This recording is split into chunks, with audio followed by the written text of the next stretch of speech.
Oh, everybody know who I want next. I want Terrence Crawford next. You're gonna make that happen? Huh? You're gonna make that happen? Oh, definitely. That's the fight that I want. That's the fight everybody else want. Like I said, I'm gonna get these straps that I'm gonna go over there and take his shit too. All right. Errol, congratulations. Terrific fight this evening. Thank you, man. Down. Strap season. I know what time it is, baby. Terrence, I'm coming for that motherfucking belt. All right.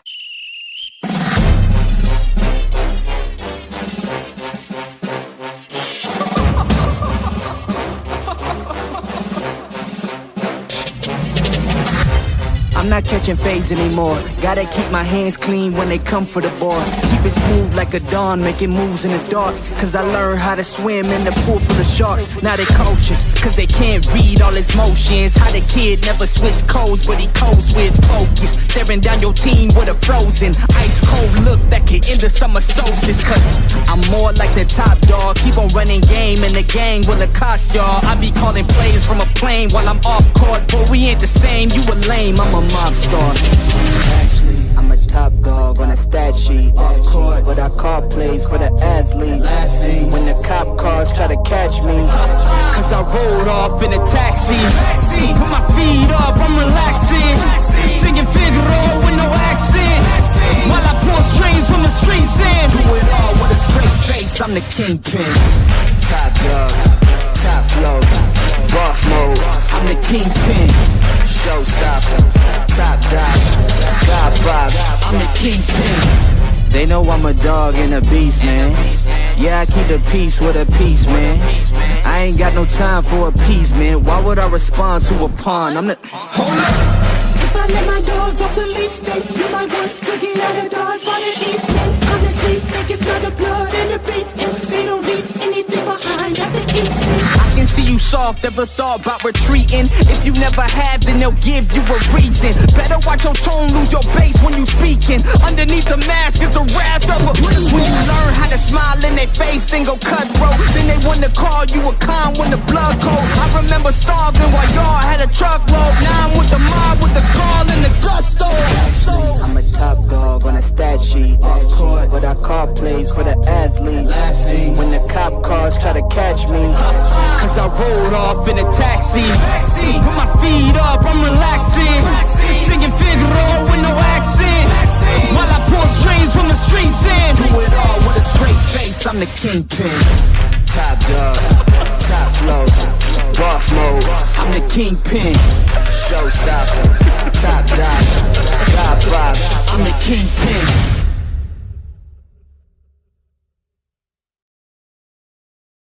And what a night. What a night of boxing, man. T.O. did his thing.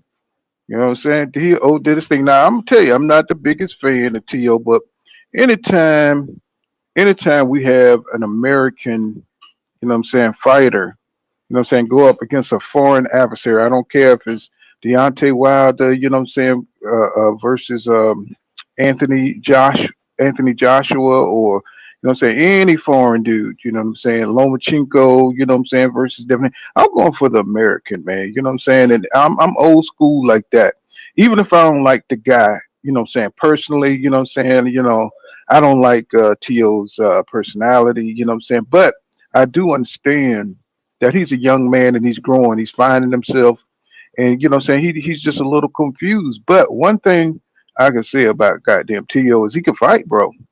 He can fight. If he's focused, when he's focused and he's like really, really, you know what I'm saying, paying attention to what he's doing in that ring, he can fight. You know what I'm saying? And we all knew he had the talent, but we just didn't know if he had the focus.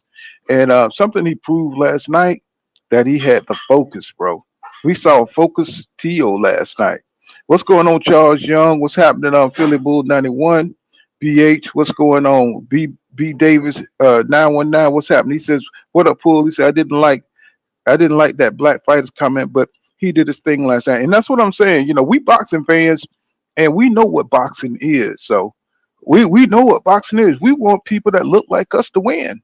And you know, I don't know why is that such a racist weird thing to say when it's true. We all know that. You know what I'm saying? Yeah, we like other fighters, but We're gonna root for our own first. You know what I'm saying? It just is what it is. I don't understand why people try to act like we are the world or this is Sesame Street. You know what I'm saying? When it comes to boxing, right? We want people that look like us to win. You know what I'm saying? White people want it.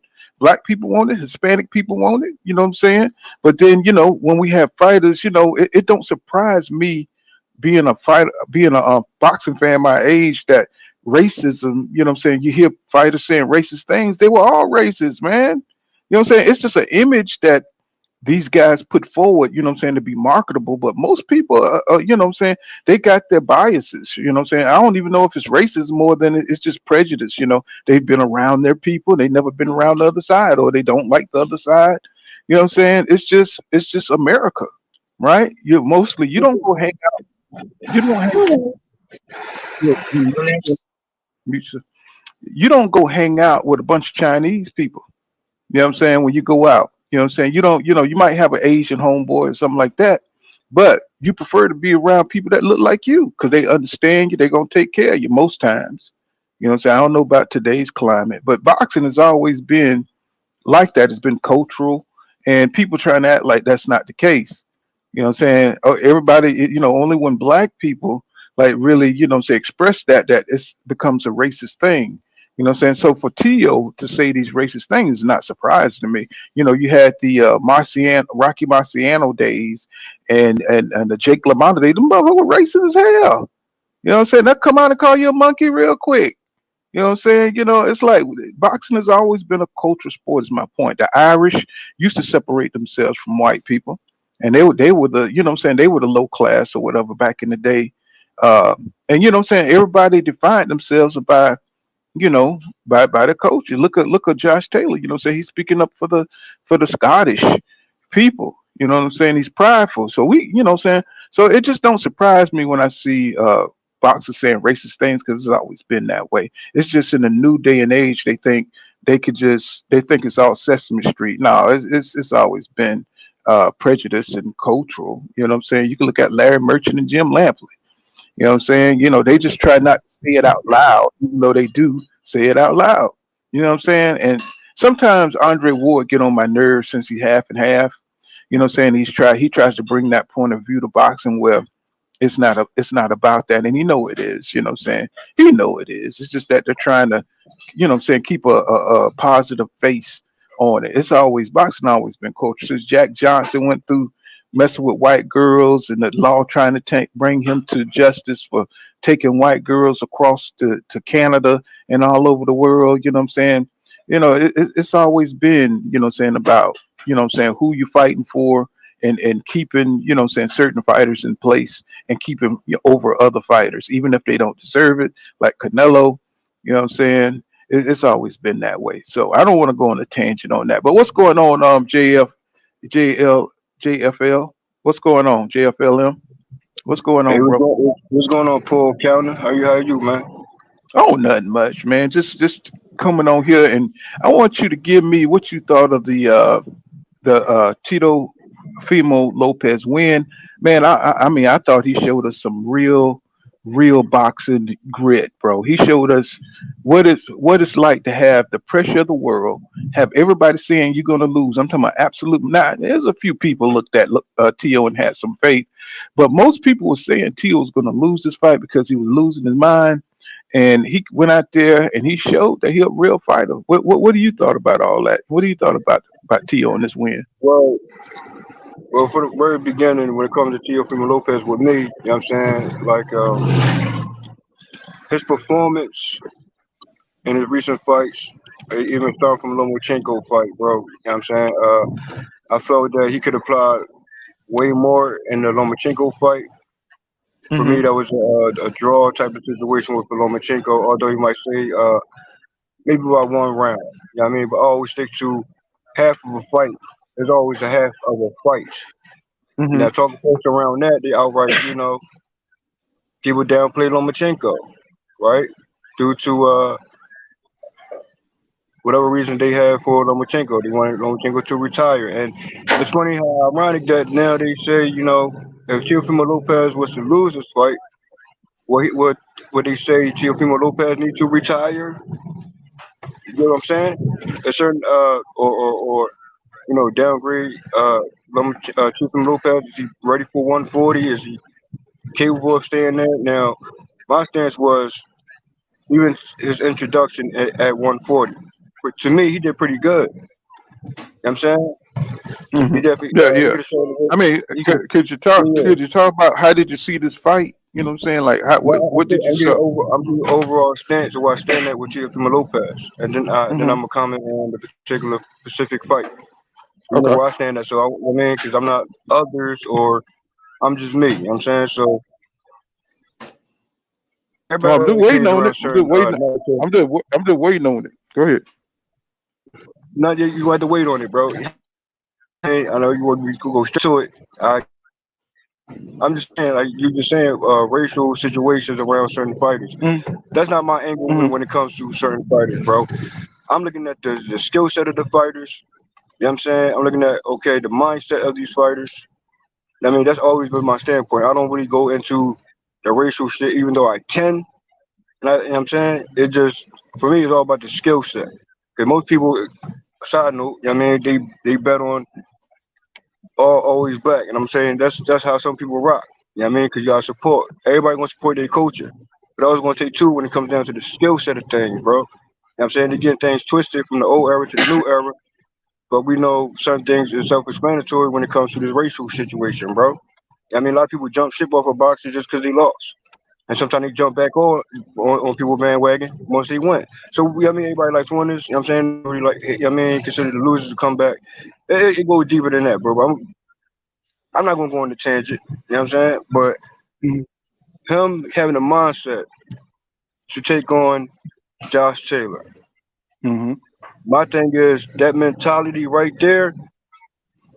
Where was that at when it came to a Camboso, bro? You know what I'm saying? Like certain fights, like I keep telling people, every fight gonna be different when it comes to the Mm-hmm. mentality of the opponent, let alone the skill set alone. So they gotta know the difference from that. I feel like Teofimo Lopez was gonna outperform himself this time around. Although I didn't know what the approach that Taylor was gonna bring, was it how his previous fights was? You know what I'm saying? Just tasteful fight that they both have quote unquote displayed, and that's what the talks around both those fighters going into this fight from the previous performance. I'm saying, okay, Josh Taylor, he kept it more honest, and Teofimo got the outright win. I'm surprised there's no controversy around this fight right now, but therefore that shows you that Teofimo Lopez was very prepared for Josh Taylor mentally Mm-hmm. since the Camboso loss. So I'm saying he could also run it back with a Camboso as well. You know what I'm saying? Because I feel as though that was a fight that's worthy of a rematch. You know what I'm saying? Yo, you gonna hit my Well, fucking car? Dumb bitch. Ooh. But applying this damn, now, what this the hell this Tio happened? now, What happened? my bad. This Teofimo Lopez now we were talking about. Yeah, I mean, what do you think him going forward and facing like the Regis, the Tank Davis, the Devin Haney's once you get there, he got to continue with that with this one and the mindset he has now to order to have a great performance. You know what I'm saying?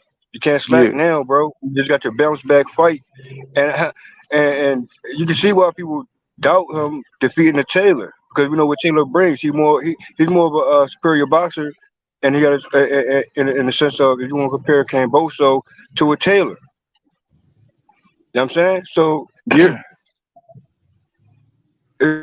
all right, go ahead, bro. You got it. Yeah. What's going on, Charles Young? What's happening, bro? What did you think of this win for T.O. and how did you see the fight last night? Man, I say first, I was one of the guys that thought that Josh Taylor was gonna go in there and just maul Tio. Mm-hmm. Tio surprised me yesterday, man. I had it like 10-2 Tio. Man, he looked good, man. You can tell he had a great camp. You can tell his strength and conditioning was good. The main thing that I paid attention to is those first 2 or 3 rounds. Mm-hmm. Tio was checking to see how his power was, and I can tell the more Tio was letting his hands go, the more I knew that Josh Taylor's power was not a factor to him, man. And Mm-hmm. I think from then on, man, I already knew that it was gonna be just Tio all the way around. I think Tio did good with I think he did good with his punching placement. I think he did good with you know what, his defense wasn't that bad either. His defense Mm-hmm. wasn't bad either. Uh, and one part that surprised me because Josh Taylor was the bigger guy, but he was walking Josh Taylor down. He had Josh Mm-hmm. Taylor on the ropes a few times. It's like Tio could do whatever he wanted in that ring last night. Yeah, that was surprising. Let me get this super chat from Mike Jones. Thank you for that $5 super chat, bro. It supports the channel. Says Tio's taking the Canelo route by fighting all the Euro fighters, and to me, won't get credit until he beats one of the brothers, Haney, Tank, or Regis. No, I think he's going to get credit for this because Josh Taylor is a respected 140 pounder. He was undisputed at that weight class, and we really, to me, and I'm just telling you from my point of view, I thought Josh Taylor was a beast, man. He didn't have the best performance against Jack Catrill, but man, I mean, we've seen him in there with Regis. Regis we consider one of the best, and we saw him in there with Jose Ramirez. So we thought his skill set and his boxing IQ, and saying I don't know, because it does matter when you fight a boxer. You know what I'm saying, where he at and what point that he is in his career. But we saw what Taylor could do when he's on his A game, and I thought that was I thought he was a class maybe two levels above Teofimo Lopez because Tio, you know what I'm saying, even though he's a good talented fighter, he hasn't always been. Yeah, could you mute yourself real quick? A lot of background noise and stuff. Um, so he's always been undisciplined, you know what I'm saying, when outside the ring, and you thought that was going to affect him inside the ring. We saw that with Cambosos. I believe he could have beat Cambosos um, if he would have been focused. He should be undefeated right now. And say another thing that kind of like messes up Tio is when he does get a good win.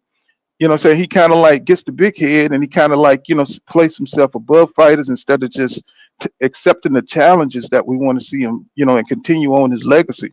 And that just kind of gets on your nerves. It's almost like a Keith Thurman type of deal. You know what I'm saying? Once he gets a championship. And so, like you said, Charles Young, man, I was surprised, bro, to see Teofimo so relaxed, gaining confidence in the fight. And he was like just going to those punches. His power is real. A lot of people saying like Teofimo Lopez power wasn't coming up to 140. And last night, so he must be had some proper strength and conditioning coaches because man, he was breaking down Josh Taylor. Josh Taylor was getting weaker and weaker in the fight, and what was killing me was that there was some swing rounds in there, but all Teofimo Lopez had to do was land some good placement punches to the body, and it was getting to Josh Taylor. I was surprised that it's almost like Josh Taylor was just weak. He seemed like Teofimo Lopez was the bigger, more powerful man by the end of by the eighth, by the seventh. You just saw Josh Taylor energy just waning down. It's like, and plus, it looked like when Lopez would hit him, it's almost knocking him out. One time, it looked like he knocked out Josh Taylor on his feet. Legs were gone. Yeah. It's just like, what the hell just happened? I didn't see that kind of action happen. But those inside shots that Lopez, when Josh Taylor had him against the ropes, he was getting in some good shots, bro, that we wasn't really paying attention to. And it was really breaking Josh down, bro. I mean, it was breaking Josh down. He couldn't take those punches. And I was like totally surprised about the effects of Tio power at 140. The shit is real. And so when you got power like that, you don't need to land a bunch of punches. You just need to land a few punches. And I believe if Tio would have turned up, he could have got Josh Taylor up out of there, bro. Yeah, he could have got a two-pull. Man, Josh Taylor's switching stands did not work last night. But round one, you thought it was going to be a domination by Josh Taylor. He couldn't keep it up, bro. Nope. You know what I'm saying? That jab over the top and then bring it down to the body with the left. That was his bread and butter. And then he grabbed you, and the ref did not allow Josh Taylor to fight dirty. So he didn't allow that shit. You know what I'm saying? He stopped him in his tracks. Like anytime he tried to grab him by the head or press down, he hit him on top of the head when he was in the ropes a couple of times, but Tio didn't fall for it. He kept discipline. And another thing was Tio kept to the game plan. He stuck to his game plan, bro. You know what I'm saying? He was slick. You know what I'm saying? Very small movements. You know what I'm saying? Ducking. You know what I'm saying? What Josh Taylor was putting out. You know, Josh Taylor, he was doing pretty good. You know what I'm saying, at the beginning, but once Tio read him and seen that his power wasn't affecting him, it was a wrap for him, man. Yeah. It was a wrap for Josh, man. Cause Josh couldn't hurt him. He was hitting him flush, and Tio was eating those punches, and he was like, "Man, that ain't nothing, bro." I said, "Oh my God, this is ugly." You know what, Pull, too? The first thing I was looking at when they went in the ring was the size difference. I was like, Josh Taylor is huge compared to Tio. So I thought that he was about to just walk him down. But it was like the complete opposite, man. It was basically like David and Goliath, man. Well, you could see the power difference. You know what I'm saying? It's like Tio, he hit Tio flush and he just shook it off, bro.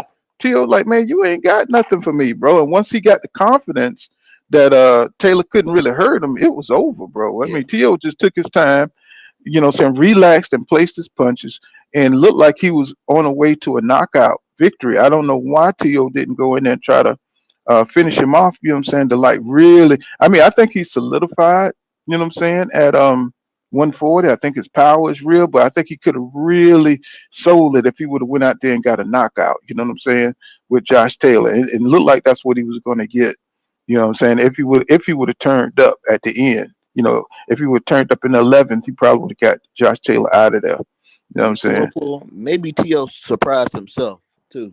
Mm-hmm. Maybe Tio didn't think it was gonna go out that way, but he's like, "Hey, it happened that way," you know.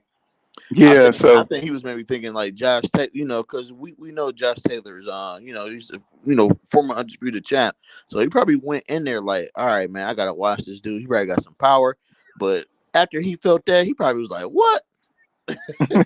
yeah, yeah. I was like totally surprised that his mental state was so strong in this fight, going through everything he's been through and being a young guy like that. And I'm proud of him. I'm like, wow, man, he showed some mental fortitude. Oh yeah, And I was like, man, this dude is on another level, you know. So let me take off my preconceived notions and relook at this fighter, you know what I'm saying? But now he's talking about retiring. And I understand though. You know, say if you retire, I understand. It's, you know, it's a lot of pressure when you have to go through these spots in your life. And I don't think it's over for him. I think he's probably just retired just to, you know, relax and get some of the pressure off. But he'll return to the ring because yeah. because Exactly. you know what I'm saying, because the pressure of fighting a Lomachenko, the fight these big fights is huge, bro. Can you Hey, imagine the Paul. mental pressure? Go ahead. Hey, did you hear him after the fight said he got to fight custody? That's what he got to fight. That's his biggest fight. He got to fight what? He got to fight for custody. He was talking about his Oh yeah. ex-wife. That's what he was talking about, bruh. That take a Mm, different toll psychologically on a man. That's yeah. different. Fighting is one thing because you can't do nothing physically to hurt. You see what I'm saying? So that take a whole different psychological toll. He got to go through the courts. He got to go stand in front of them people and see if he can get custody of his kid. If not, he gonna have to pay. Well, you know, Well, us as men, that's what we got to do. You know what I'm saying? You know, the court system is not in our favor. You know, and hopefully, Teofimo gets some good lawyers, and you know what I'm saying, they can figure that stuff out. But as far as if it's going to affect his training and his box, he should go ahead and handle that first. You know what I'm saying? If he's going to retire, you know, so I understand. You know, it's a lot. It's a lot to deal with. You know what I'm saying? You know And what I else? wish him. No, go ahead. Mhm. I'm sorry, I didn't mean to cut you off. No, I was just gonna say I wish him the best. You know, so I wish him the best. You know, any young person starting out like that, I want him to start off on a good foot. Now he got money. You know what I'm saying? To chill out. You know what I'm saying? I'm happy for him. I'm happy for him.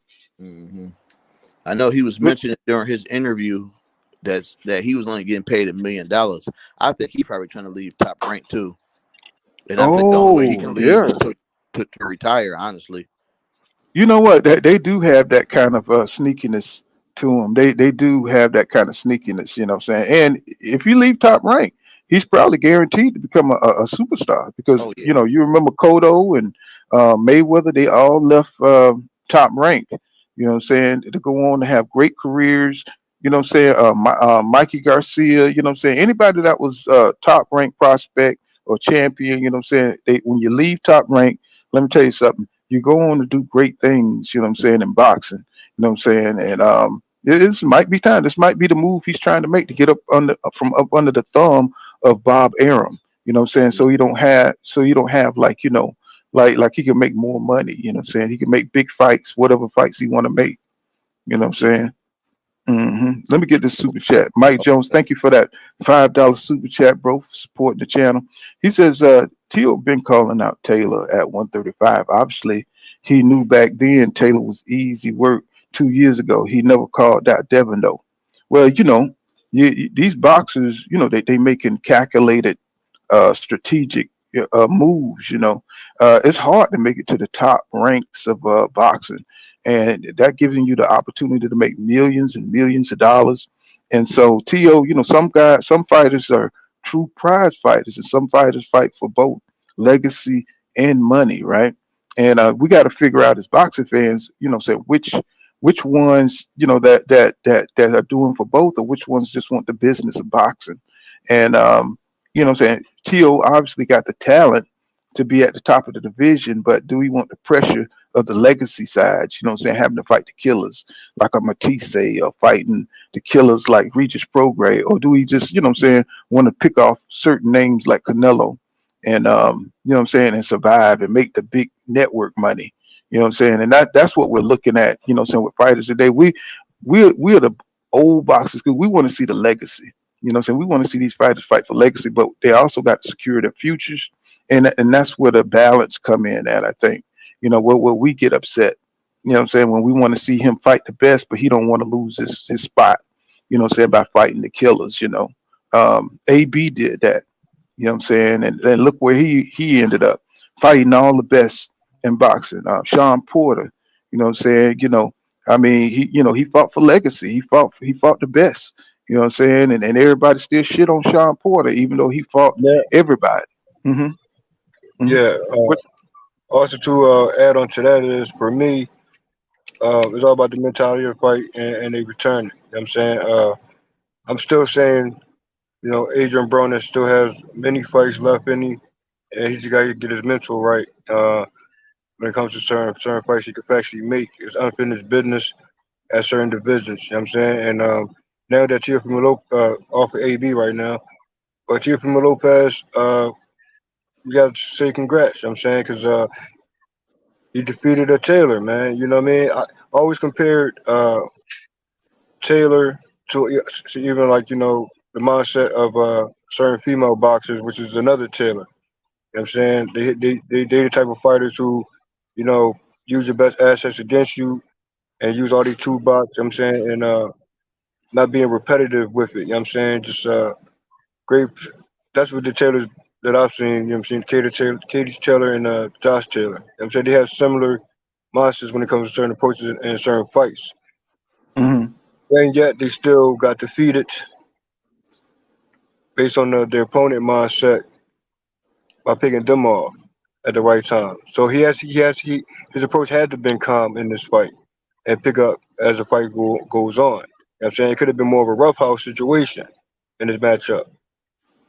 But hmm Teofimo Lopez hold his composure. You know what I'm saying? He stayed focused on his hmm game plan, which he negate in other fights.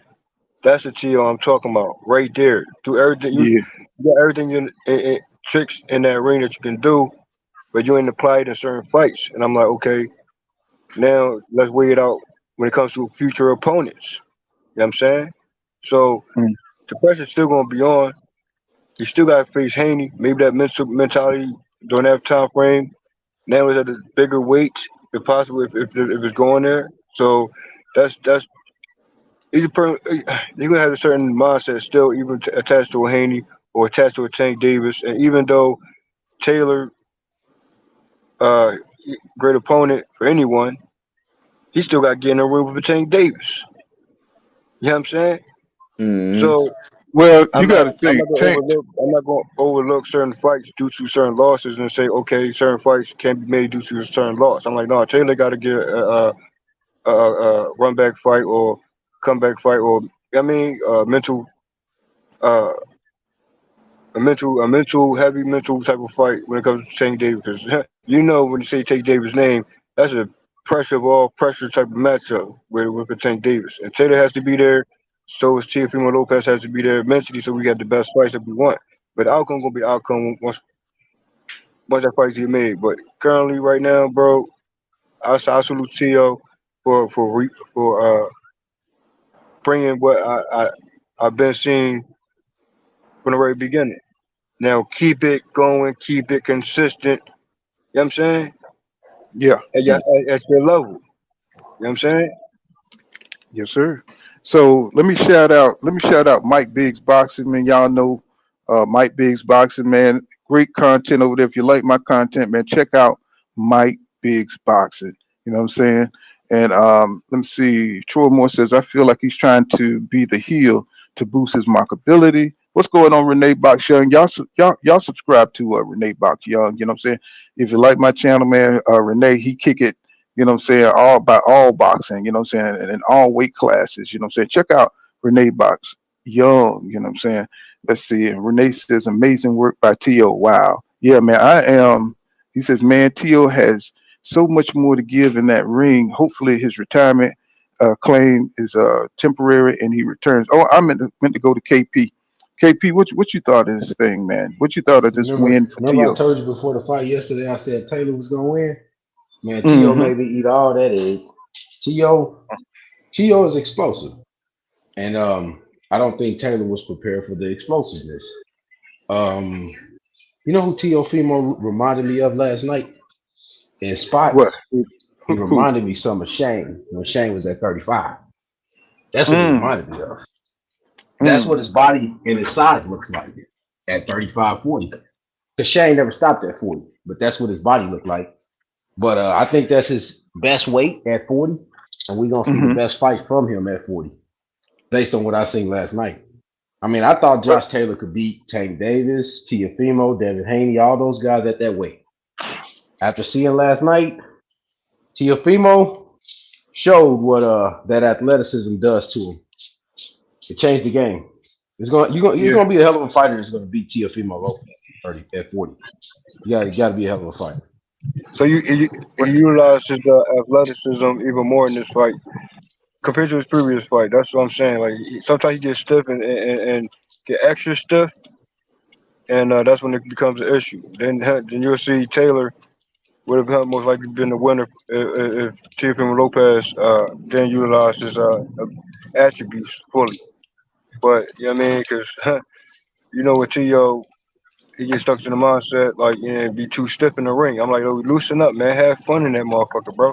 He That's had what you fun. best at. You He had know what I'm fun last saying? night, bro. Be serious, yeah. Be serious, but at the same time, like you know, I mean, be so stiff, like like AJ stiff. Like nah, bro. Like you got all these attributes and utilize them more, like to the full of your capability. You know what I'm saying? Like that's the Tio I'm talking about. Now that could have been way different even when it came to a Camboso fight. If he would have just, but we know the conference was that was a mental one for real. So the outcome that it looked how it looked as it should. I mean, but I'm like second time around, even Camboso could loosen up a little bit more. You know what I'm saying? And have fun. You know what I'm saying? That people gotta understand. Like when Mayweather, let me bring up Mayweather real quick. When Mayweather says he has fun in that ring and his levels to have fun in that ring and still be dominant.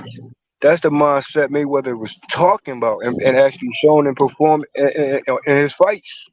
Yeah, but That's what. you can't compare those guys to Mayweather because he had Now what I'm three saying is that's former. the. Hold on, real quick. Yeah, yeah, He had three former fighters as his brain trust. He came out the crib fighting, bro. You know what I'm saying? but Like he came right, out. You know how some kids get a little tights boxing, they get a little tights basketball goal. He got gloves, right, bro. He got right. gloves for Christmas for the first time. You know, for his first year in the earth, bro. He was What born to what do what he did, and I don't what I'm see saying nobody is else being like that unless you born your kid at that age.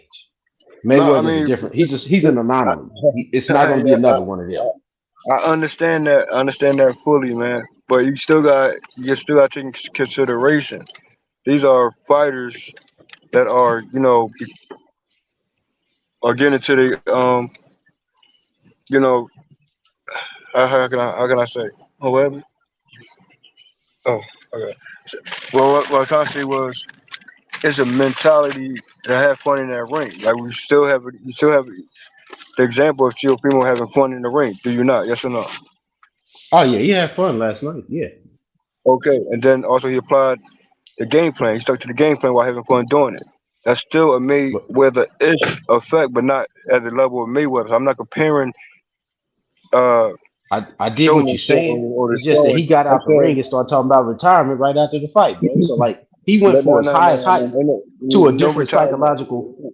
No, what I'm just saying though, bro, is he just went from the top. He just won all the belts last night. 10 minutes later, he talking about retirement. It, Yeah, they squabbling out there now. Yeah. I hear you on that, bro. But I'm saying is, it's still unfinished business, bro. There's no retirement around Teofimo Lopez name whatsoever. Not even around Lomachenko name. There's no retirement for none of these guys, bro. Not even for Ryan Garcia. There's no retirement. They shouldn't You be know talking what? I that way think or he's having just that retiring mindset. because of I'm saying what's going on. there's no Well, retirement, bro. it's a I you even know say it's a even for Sean Porter. Sean Porter still got unfinished business too. So if he come out of retirement, hopefully he will. But what I'm saying is, T.O., that's your A level game, bro. That's what I'm looking forward to when it comes to his future fights. You know what I'm saying? And that's what we all should be looking forward to. He should carry that out. You know what I'm saying? And there's no retirement, man. Nah, I don't see it.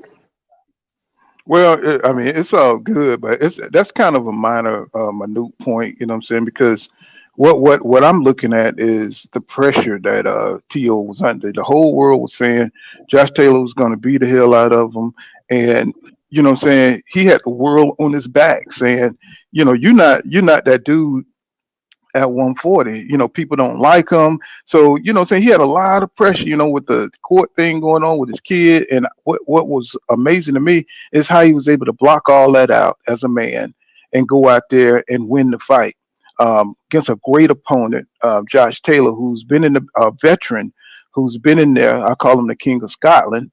Um, and he was able to go in there and make it look easy, bro.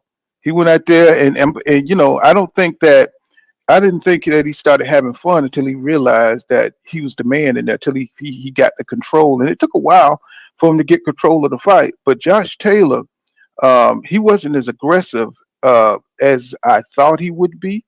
He didn't attack. He didn't switch up the looks on To. He just kept trying to attack him the same way, and I was surprised by that.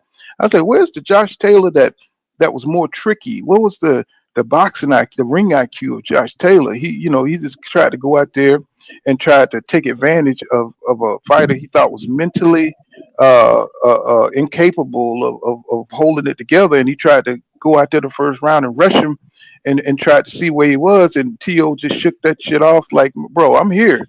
You know what I'm saying? You're not just gonna come in here and dog me, bro. You're not just gonna come over here and run over me. And I think once To realized that Josh ain't have shit for him, that's when it became fun for him. That's when he began to like really, because saw how he started showboating, doing his Right, hands right. That's when he started and doing that shit. and backstepping, and but he knew Yeah. that he seen what Josh had, and it wasn't nothing. He said Josh can't deal with me, so now I'm just gonna fall back. You know what I'm saying? Do and do this dude. You know what I'm saying? And that's what he did last night. That's what we saw him gain in confidence, and then start having fun with it. But before, since Tio had to figure it out, and that was strong. That says a lot about Tio too. You know what I'm saying? Being able to weather the storm and pick my man apart. And Josh, he just didn't have any answers last night. He didn't have the answers, Sway. You know, Eric Ross says I picked against Tio. He said, but I said leading up to the fight that Tio was dangerous because he had nothing to lose. Every time he looks like he's the underdog, he shows up. He shows up and shows out. Man, I agree with that. I agree. He made a lot of people, eat a lot of crow last night that want to see him get his ass whipped. You know what I'm saying? And he just showed he's a real fighter. Renee Boxian said, I agree with the panel. He said, I see skills, performances in the sport. I don't care where they come from. I just think, what I'm saying, when we start talking about race, I think people hear what they want to hear. And it's like they don't hear what you're saying. You know what I'm saying? Just because we talk about race don't mean that we're racist. We're talking about boxing as it is. And, you know, it is not about your personal Exactly. preferences. It's not about Exactly. your personal preferences. I think once people start talking about racism in boxing, they just get all fucked up and start, you know, thinking about it the way they think about it. No, no. What I'm saying about boxing when I speak about race is that boxing has always been about culture.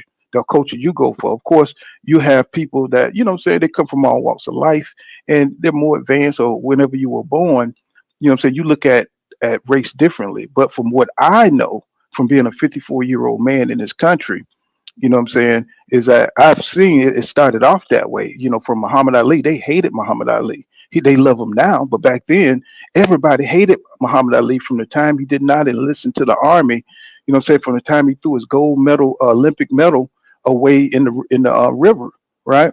So everybody has revisionist history, but I've lived through it. You know what I'm saying? And I'm not saying that it's good to be racist. So I'm just saying everybody has their prejudices. And yeah, You know what I'm saying? also with No, that don't being cut me out. said, Let me finish okay, my thought, bro. Let me finish my thought. okay, So when I bring up race, it's still in boxing, y'all. You know what I'm saying? It's not the focus, but it's there. So when I hear Tio or anybody coming from any culture say something racist, it's just that's America. You know what I'm saying? That's what it is, bro. It's just not being said in this politically correct culture that we have, and it's not cool for people to say that. But I'm from the old school, and I grew up with people saying it out loud. You know what I'm saying? I grew up with racism, so I know it still exists. You know, it's not something that we should focus on, but I want y'all to know that it's still there.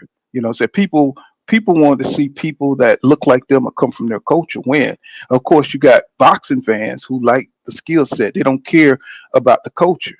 Yes, we do have those kind of people, but most people, you know what I'm saying, they want to see people of their race, you know what I'm saying, win. You know what I'm saying? And I know that sucks for a lot of people, but that's the way boxing started. That's the way it always been. You know what I'm saying? You know, I know we got the advanced folks that, you know what I'm saying, like the only want to see the skill set. They don't care about color, but a lot of people do. So when I see boxers, you know what I'm saying, that are out here saying things that are not good, you know what I'm saying? Hey, you know what I'm saying? Boxing is a blue collar sport. So you're gonna hear that. You know what I'm saying? And it don't shock me. You know what I'm saying? It don't shock me at all because I right, grew up with it.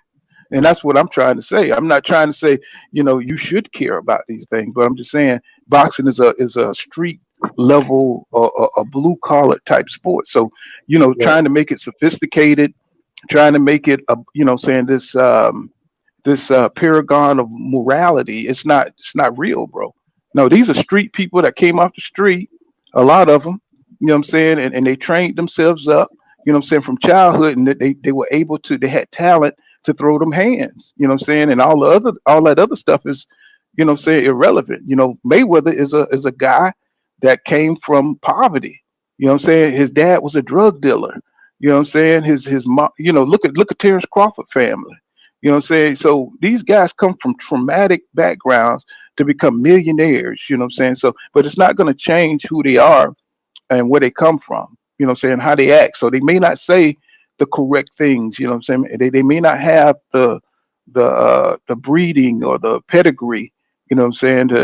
They're going to be who they are, bro. You know what I'm saying? They're going to, you know what I'm saying? So you're going to hear these things from people that come from all walks of life, you know what I'm saying, who've been through traumatic things. And that boxing has always been that way.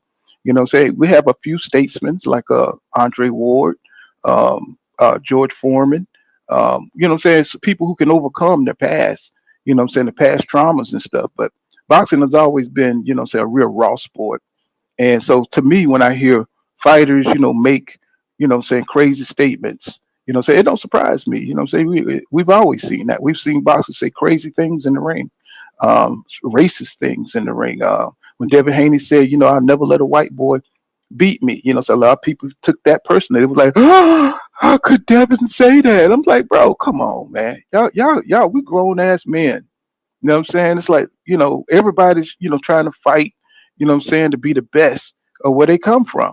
You know what I'm saying? So it's just that's just a part of the sport. I don't get it when people get all outraged. What's going on, Sky Sports Boxing with the winning team? What's going on, my brother?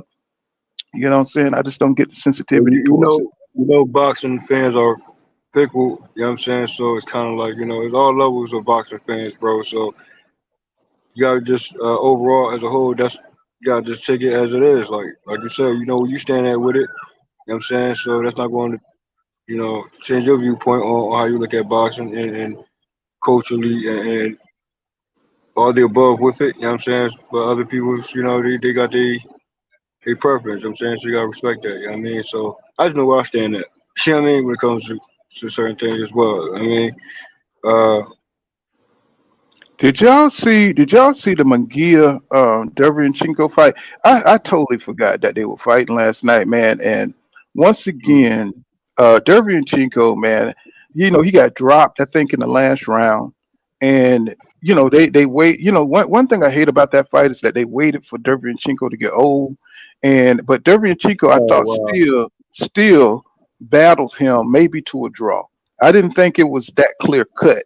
You know what I'm Hmm. saying? Because McGill was getting fucked up in there, bro. I mean, Hey, McGill. OG. hmm OG, remember I was telling you we was all live. We was waiting for the TO fight. I said, man, Derby Chico tearing his ass up. I mean, Look, Devin Chico ain't no joke. See, and that's an example. That's an example of a fighter that, what I'm saying, he's a fighter. He's a fighter's fighter, bro. He's the real He Triple is. G. He's the real Triple G. You know what I'm saying? Whereas Triple G, he was good during his time, but Derevyanchenko, he went out there and fought them black boys. He didn't care. He Derevyanchenko ain't fought give a him right. damn about fighting them. He fought them black boys, and I love that kind of fighter spirit. You know what I'm saying? It don't matter. Oscar De La Hoya, he fought them black boys. He fought the top dudes. He didn't care. He fought Bernard Hopkins. That's what I'm talking Ike about. Corte, Shane Mosley. Right. Yeah. See, so when you talk about, the race, if I don't care what race, if you're willing to fight the best, it don't matter.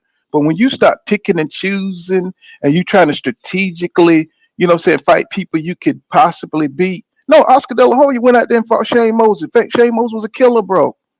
You know what I'm saying? Derevyanchenko, he's one of my favorite fighters, even though he's losing. He's going out there and fighting the best, bro. He don't give a damn.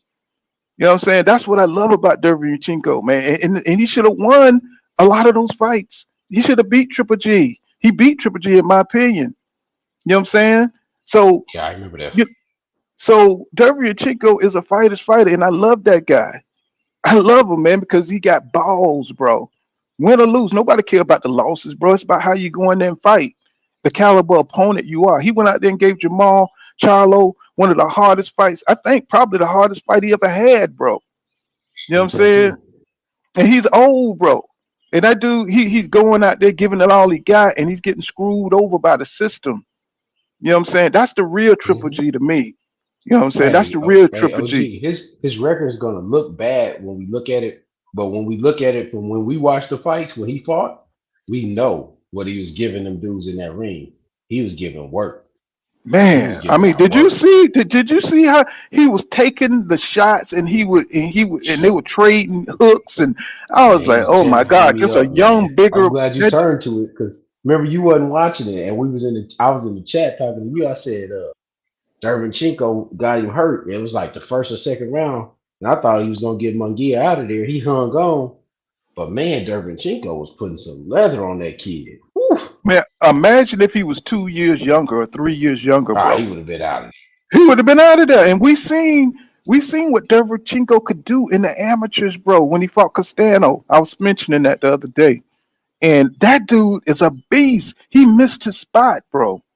He missed his time. I mean, they spend so much time in the amateurs, bro. He should have came out when he was younger. He would have been huge. He would have been the real Triple G. And he would have been, I think he would have been beating every goddamn body. You know what I'm saying? there. He would have knocked it's a lot of guys that wouldn't have been undisputed if Derevchenko would have came out the amateurs earlier.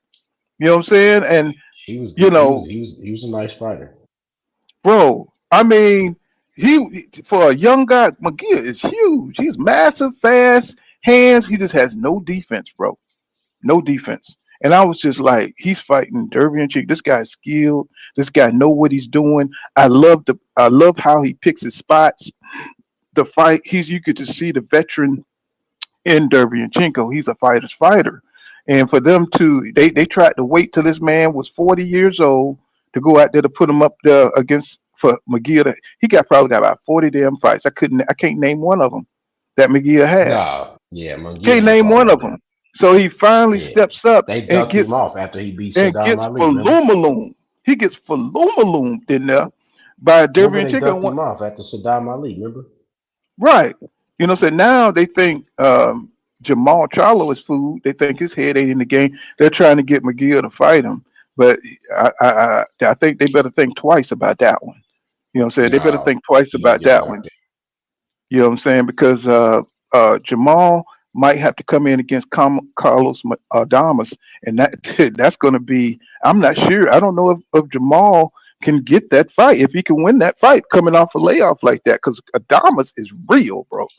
You know what I'm saying? He is real with the Yeah, power. Carlos Adamas. He Yeah, he is. Carlos Adamas. If that's his first fight back, oh God bless him, bro. You know what I'm saying? Now you're on the track that your brother was on. He had to fight some killers. You know what I'm saying? If you get through Carlos Adamas coming back, bro, oh my God, bro.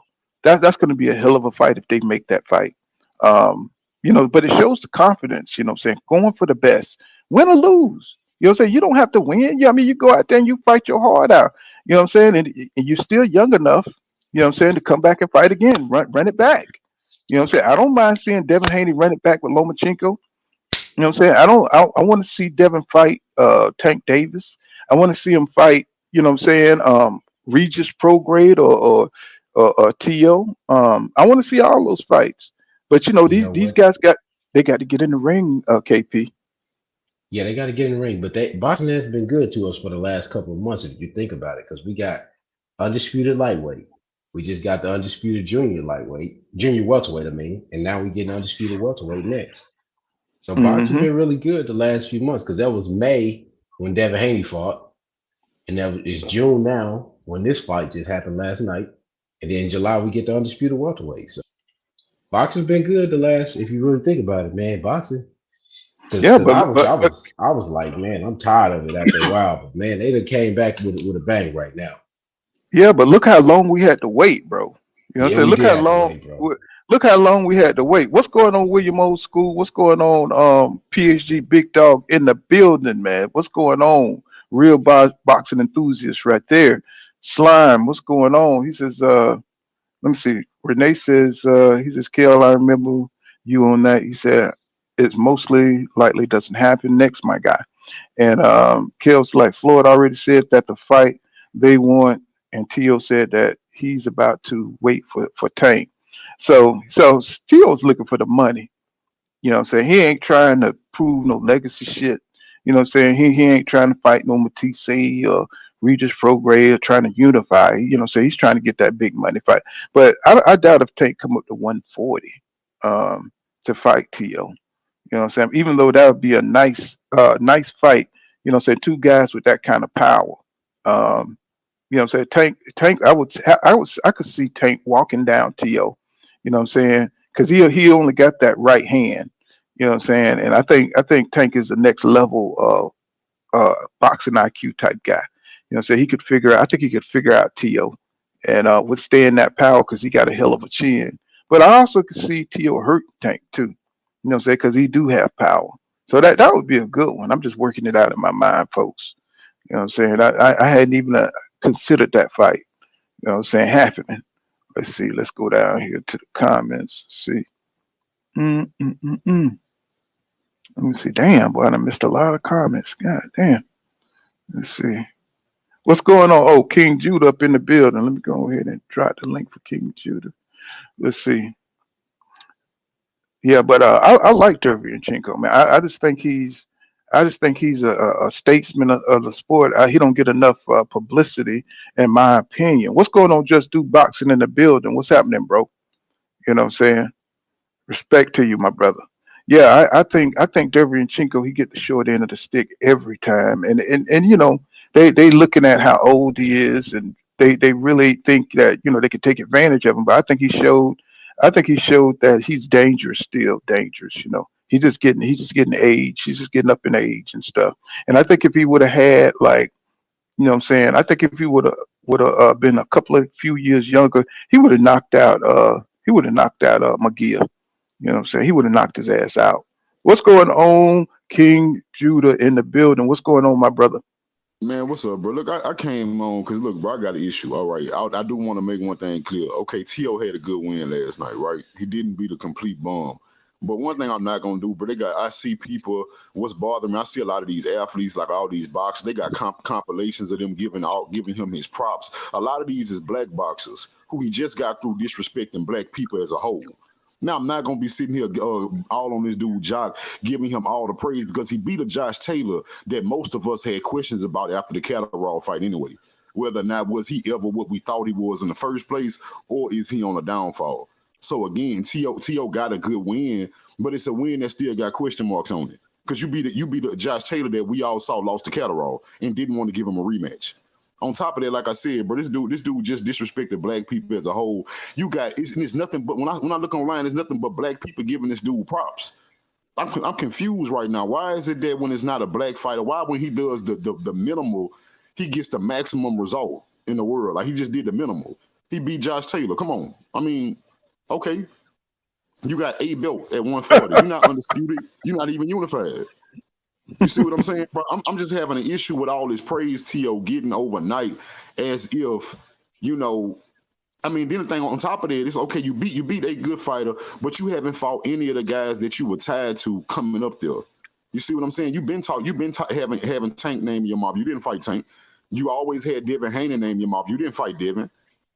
I'm just trying. How far this shit gonna go? Because I see a lot more impressive wins going on, and a lot of these guys don't get no kind of clout. T.O. just told y'all, oh yeah, I got commercial deals and I got this and that. He living off that because he know he get praise that he don't deserve. I don't know. Well, I'm just different, bro. well, I mean, I think why he's getting the praise um, is because what I'm saying he was going through this mental problem. What I'm saying, this mental state, and nobody thought he could win. What I'm saying. So when you're the underdog like that, people tend to support you. You know what I'm saying?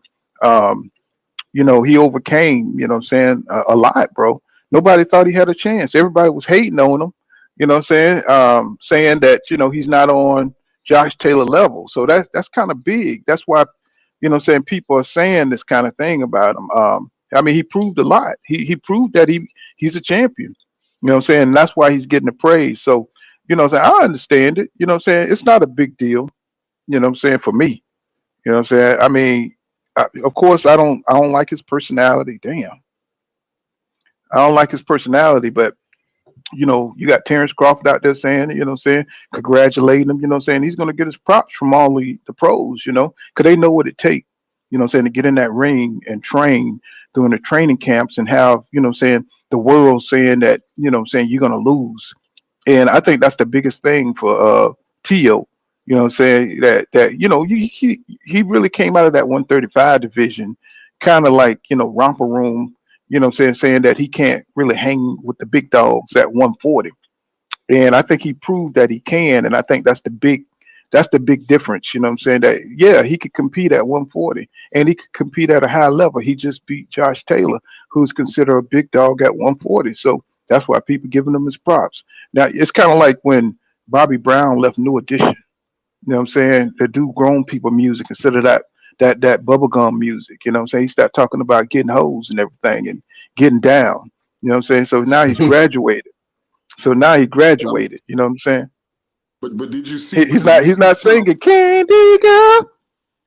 Oh Nah, my, oh that, yeah, see, no, that, that's that nigga, it's my he talking prerogative about now. humping around, humping around. That's right. I feel you. I feel you. But listen, I mean, but did you see he turned right back around and then posted that? Oh yeah, he thinking about his retirement already. But like, Yeah, I'm not that's what about I to was praise telling. somebody like that. I'm not about to praise you, bro. You done duck Devin Haney. Bill Haney asked y'all for that smoke. Your daddy said y'all wanted 20 million. You don't want to say Devin Haney's name, and you know Bob Arum said he wanted to make the winner fight Devin Haney. All of a sudden, you get the belt. Now you talking about you want to retire. I don't have no respect for that, bro. I'm sorry, bro. Like I Yeah, don't.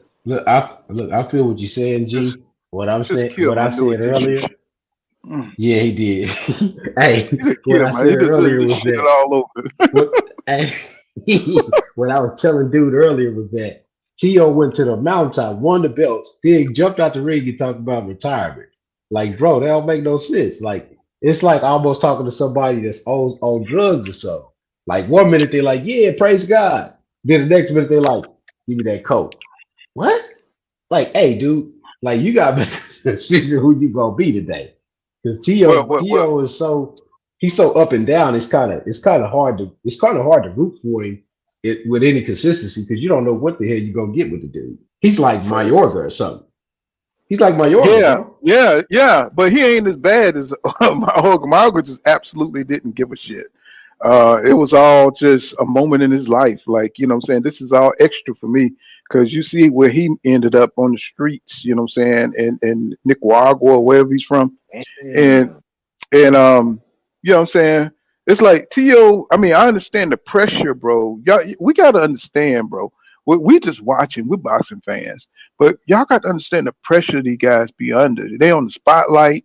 You know what I'm saying? It's like you got to go out there. You know, have you ever been in a fight where everybody's like looking for the fight? You know what I'm saying? Everybody, this dude say he gonna whip your ass, and now everybody, the whole school is out there, to see you fight. And he's under a lot of pressure, bro. Everybody was saying Tio is trash.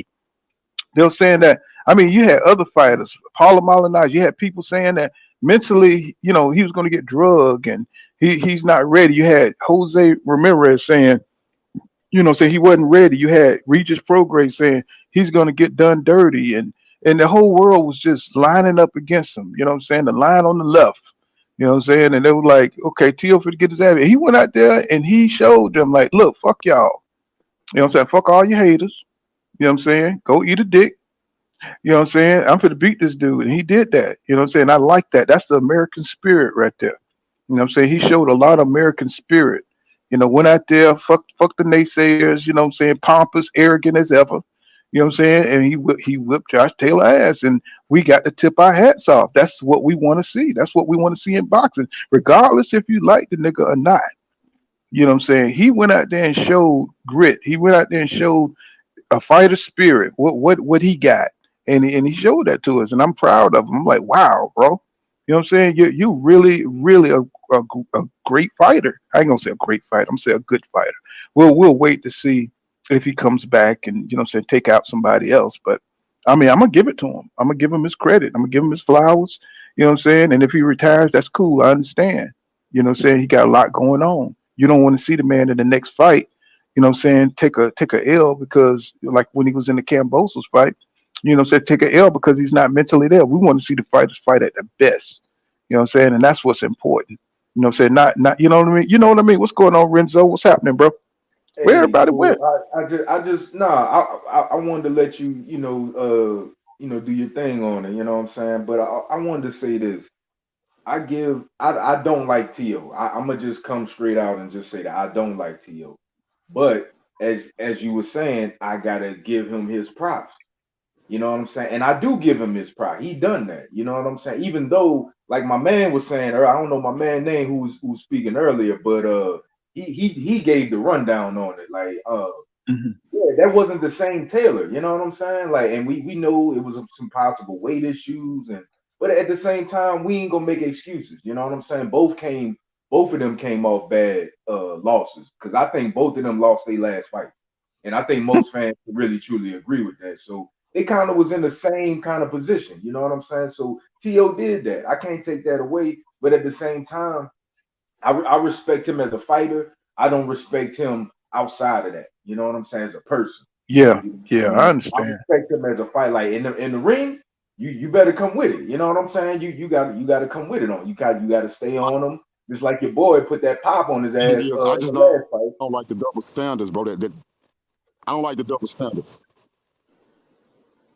Well, that's a part of life, you know what I'm saying? The double standard's gonna be here till we goddamn die.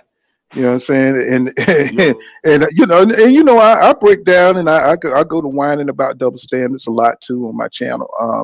I know what you mean. I'm right there with you, King, but I know. Sure. you know, I'm right there with you, bro. But you know what I'm saying? It's like they want certain fighters to be the face of boxing. You know what I'm saying? They want them, you know what I'm saying? They get, but you see the system get right. behind certain boxing. It's always gonna be that way. We see Canelo. Canelo would have never been the champion he was if the road to undisputed wasn't paid for him already. You know what I'm saying? Being able to get two major sanctioning belts, fighting a sparring partner, and nobody bats an eye. You know what I'm saying? So it's just boxing is Hey, going to be a. Mhm. Paul. Oh, Yeah, to that point, to the Canelo point, right now, you can have your take on that. My take is this, right?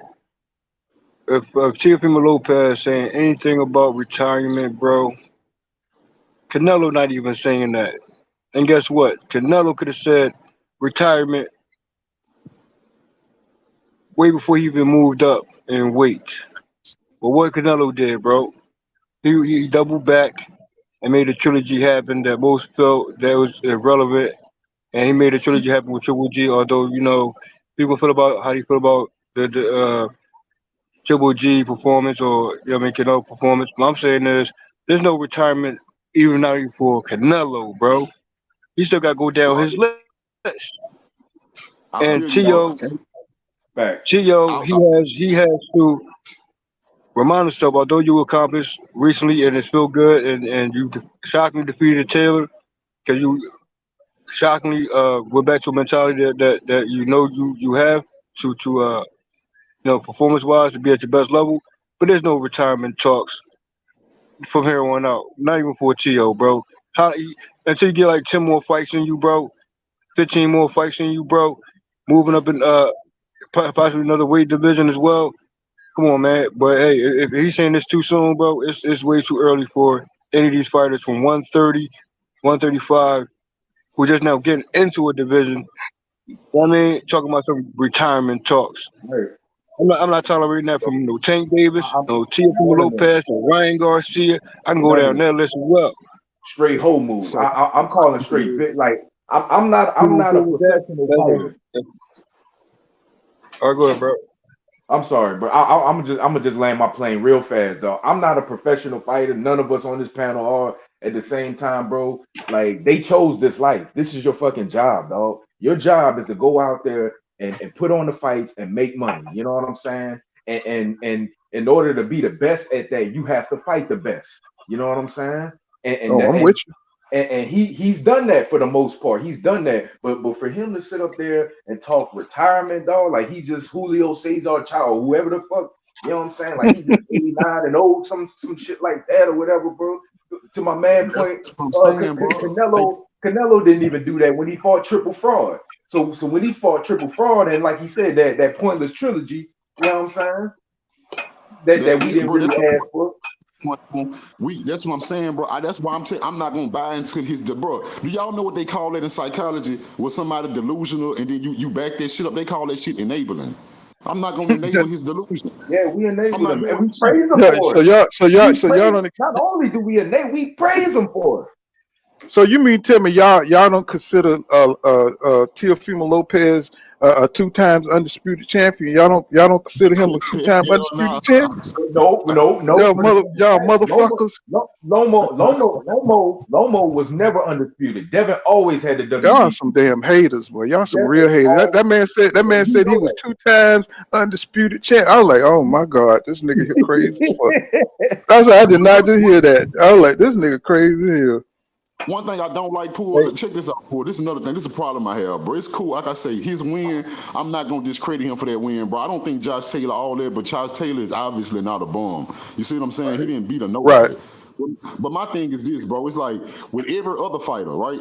Almost every other fighter, regardless of race, but especially the black fighter, it don't matter who you beat. What do we say? What do the whole world say? Who next? We want to. What have you done for me lately? We're gonna praise you for a little while over your victory. We want to know who is next. We do that with everybody. When Tank Davis beat somebody, we ask who is next. When Devin Haney beat somebody, all we want to know who is next. If Shakur beat somebody, all we want to know who is next.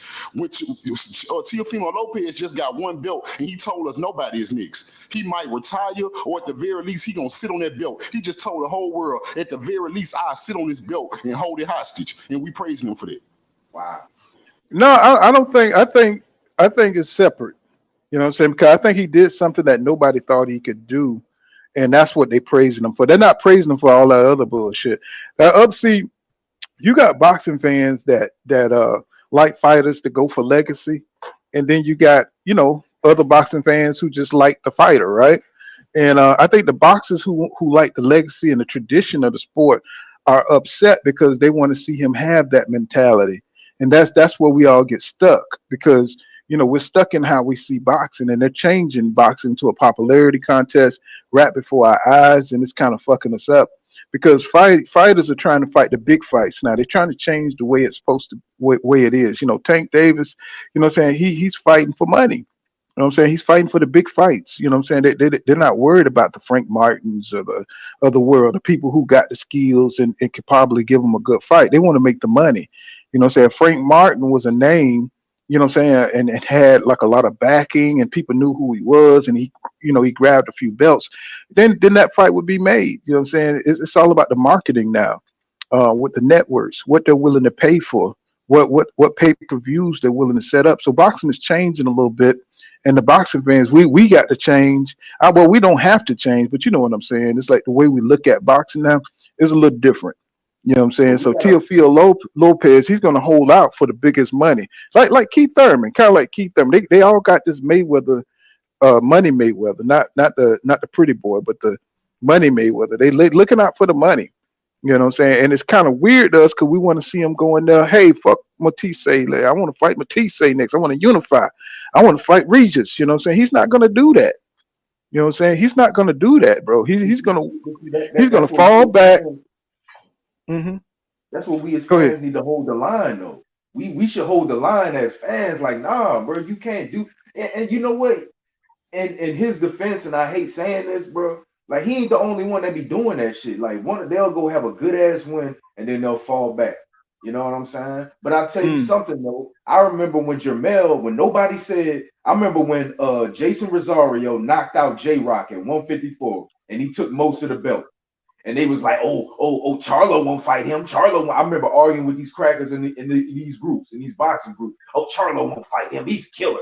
He's banana. He's a killer. He's from the Dominican Republic. He's a killer. He can box. He's big. Jamel went out there and punished that boy.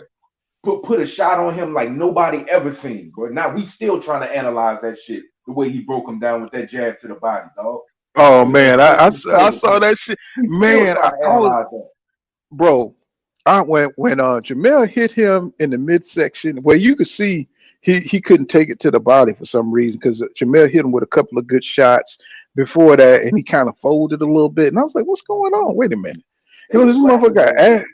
I mean, he got abs out the ass, bro. You know what I'm saying? But every time he got hit in the midsection, you know what I'm saying, your boy was like, you know what I'm saying? And then when he hit him with that jab, everybody was trying to, he was up for review, right? Trying to say that something was wrong with that fight. Like they was trying to say that it was they was really trying to take that win away from him, because they were trying to say that the shit was a setup or something. But I think your boy just didn't rehydrate right or something. But then he went into the next fight. I forgot who he fought, and he got hit to the midsection and went down again. I forgot who he fought. Got balloon. Yep.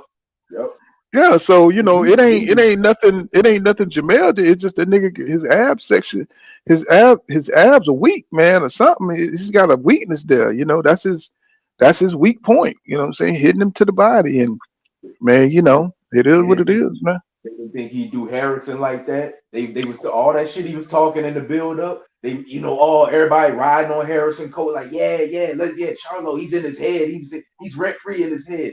Decimated Harrison. What about Castellano? No, he was robbed. We won't give him a rematch. He won't give him gave him a rematch. Let the man heal up. Gave him a rematch and knocked his ass out. Nobody thought he would ever do none of that, bro. And they still holding. They could barely sneak this man in the top 10. But the whole time for the past 4-5 years, they've been having Taylor in the top 7. Yeah. Bro, I've never been like, bro, he is the great white height for real, dog. But I give Taylor this, though. He went down harder, a tougher route than I'm going to say Farlofkin did. Yeah, but one thing about Taylor I love, you know what I'm saying? And you saw it in the fight last night. You know what I'm saying? He knew he was done, but he kept coming. He kept coming, even though he didn't have no power. He didn't have no way to hurt T.O. He kept trying, bro. And that shows you that he's a fighter, bro. And then after the fight, you know what I'm saying, when they asked him, you know what I'm saying, what happened? You say, hey man, I ain't making no excuses, man. He was the better man tonight. I respect that. That made me like Josh Taylor even more. That made me like him even more, bro. Because in this world where we have all these pussy punk ass champions, you know what I'm saying, they want to make an excuse, you know what I'm saying, after you lose. You know what I'm saying? He went out there and said, "Hey man, they tried to give him a way out. Do you think it was the weight? Do you think it was the weight or no, man? Ain't no excuses, man. He won, and I love that about Josh Taylor. He brought a And I'm lot of about to say, honor. Hmm. y'all just want to say one thing. I just want to put this in perspective about Tio, right? So for all the people who think I'm a Tio hater, but I just want to put something into perspective, bro. I'll say, so cause this dude called himself the takeover. Don't nobody talk more shit than Tio right now. Nobody in boxing talking more shit than Teofimo Lopez. This man say he the takeover. He said y'all can't fuck with him. Nobody can fuck with him. Everybody really beneath him, right? And through Top Rank and ESPN, some of these people echo that shit for him, and they push that out there into the world. That he the takeover. He actually the best. He just ran through some stuff. They give him every excuse in the world because his throat exploded when he fought Campbell. It's the only reason he lost to Campbell. Damn. That's the only reason he lost to Cambosis. His throat exploded as soon as the fight started. It wasn't because Cambosis beat him up. Then this the same, but listen to his own sound bites. The same dude that told you that he the takeover and nobody can fuck with him is the same one that told Devin Haney when yeah, me and Lomachenko, we was never gonna let Devin in anyway. You was never gonna be a champion. You just didn't know that. Nobody was going to fight you. We all came together and we decided none of us going. Teofimo Lopez said that none of us was going to fight you. You thought you was going to be a champion, but we weren't going to fight you. This the same dude who told y'all that went in the ring after he had a fight that we know he lost and said, "Do I still got it?" Just to take over. And this the same dude that after he just had his fight against Josh Taylor told the whole world, "Yeah, man, I'm not worried about who next. You know, as a matter of fact, I might retire." That's the takeover. Well, he. I think he realized he made a mistake. You know what I'm saying? Because he keep trying to explain that point, so it must be a soft spot for him. Why he keep trying to explain why he said, "Do I still got it?" But it really does say, like, hey, he was questioning himself. You know what I'm saying? And hey, do I still got it, man? I mean, I lost to a scrub. I mean, well, I struggled with a scrub. You know what I'm saying? So it makes sense to me. He's just an honest, honest. We just caught him at an honest moment. You know what I'm saying? But he came out and performed, bro. We got to give it to him. You know what I'm saying? Much as I don't like the guy, I mean, I think he's a, you know what I'm saying? I think he's a clown, you know what I'm saying, personally, but his fighting skills speaks for itself. You know what I'm saying? I'm trying to tell you, I am not a big Teofimo Lopez fan, bro. Y'all should know that. You know what I'm saying? But that man did that, man. He went out there and he faced, you know what I'm saying, a huge obstacle with Josh Taylor. The version of Josh Taylor I was thinking would have destroyed Teofimo Lopez, but Teofimo Lopez, proved us wrong. You know what I'm saying? And I was supporting him as an American, right? But I understood the situation, what he was up against, and I think everybody else did, and that's why he's getting so much credit this morning. That's why he's getting all Well, the credit. Hmm. I'm saying this right. So certain sound bites. I mean, people go, check out he take it. For me, it's Tio words himself. He says, he see these opponents' flaws, right? And he named certain names he mentioned. Now he also saying, okay, retirement, quote unquote. Whether how he meant it, whether sarcastic or just give you that wink, wink, saying retirement, or you dead serious about it.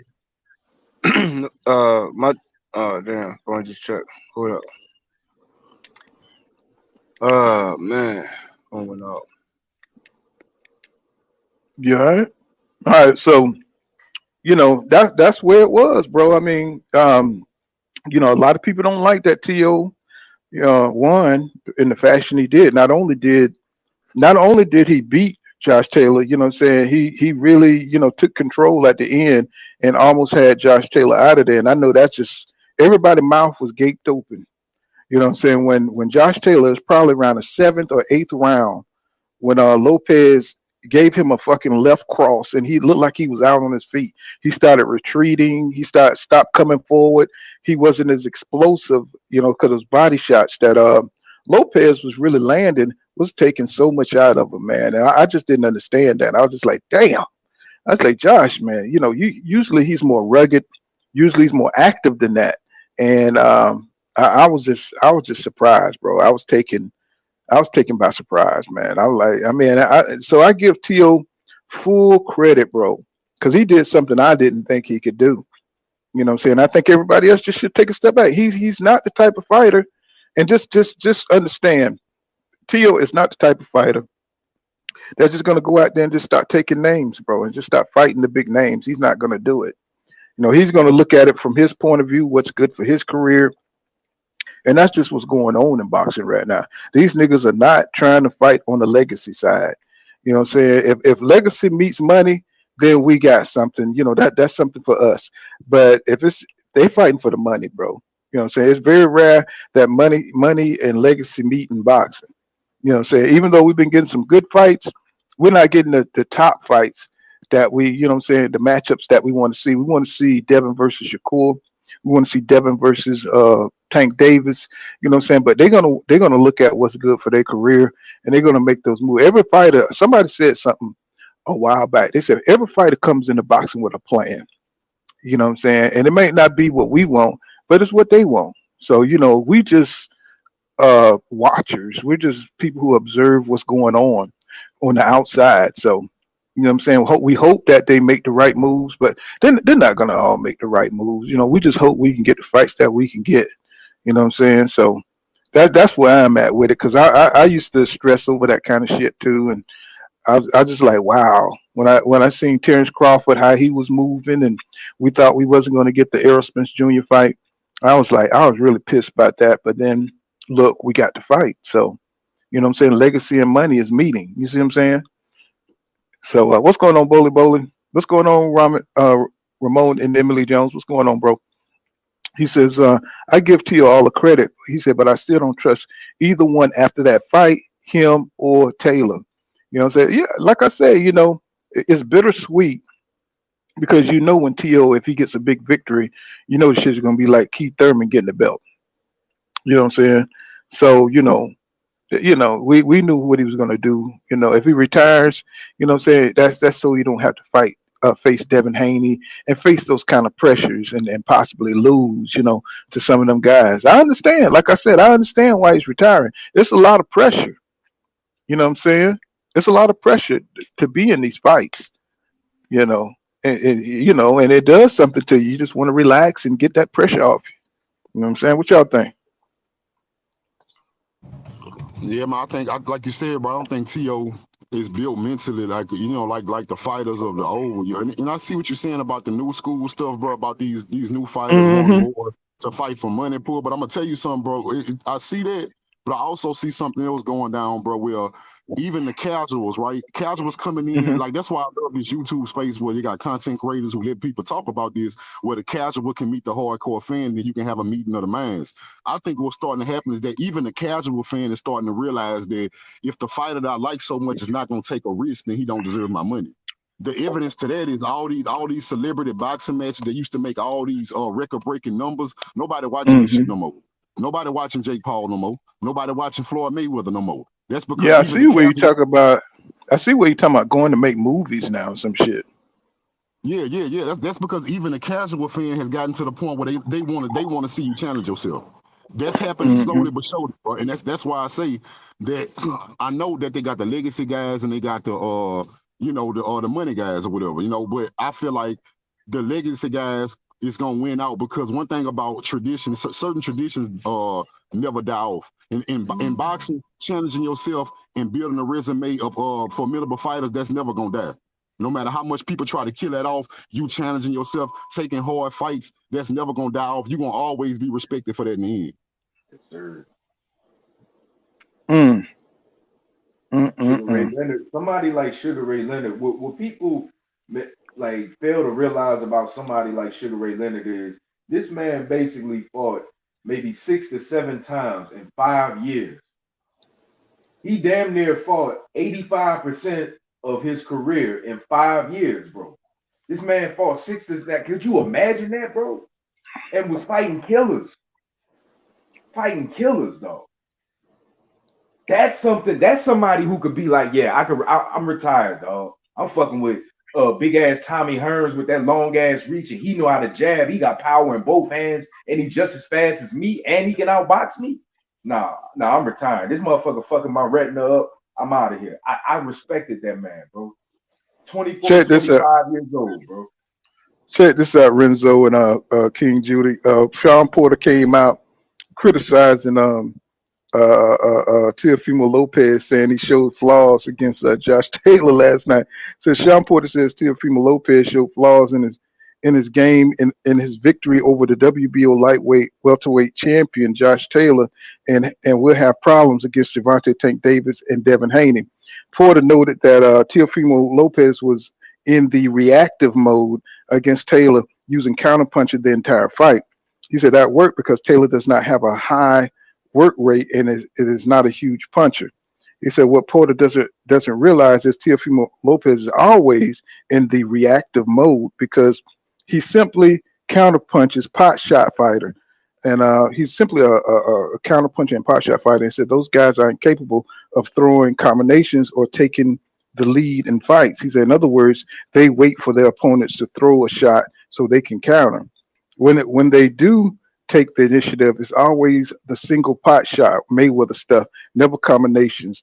When which is why they struggle against fighters that unload. You know what I'm saying? So you know what I'm saying. Already people are picking, criticizing the performance. You know what I'm saying? Even though he was effective.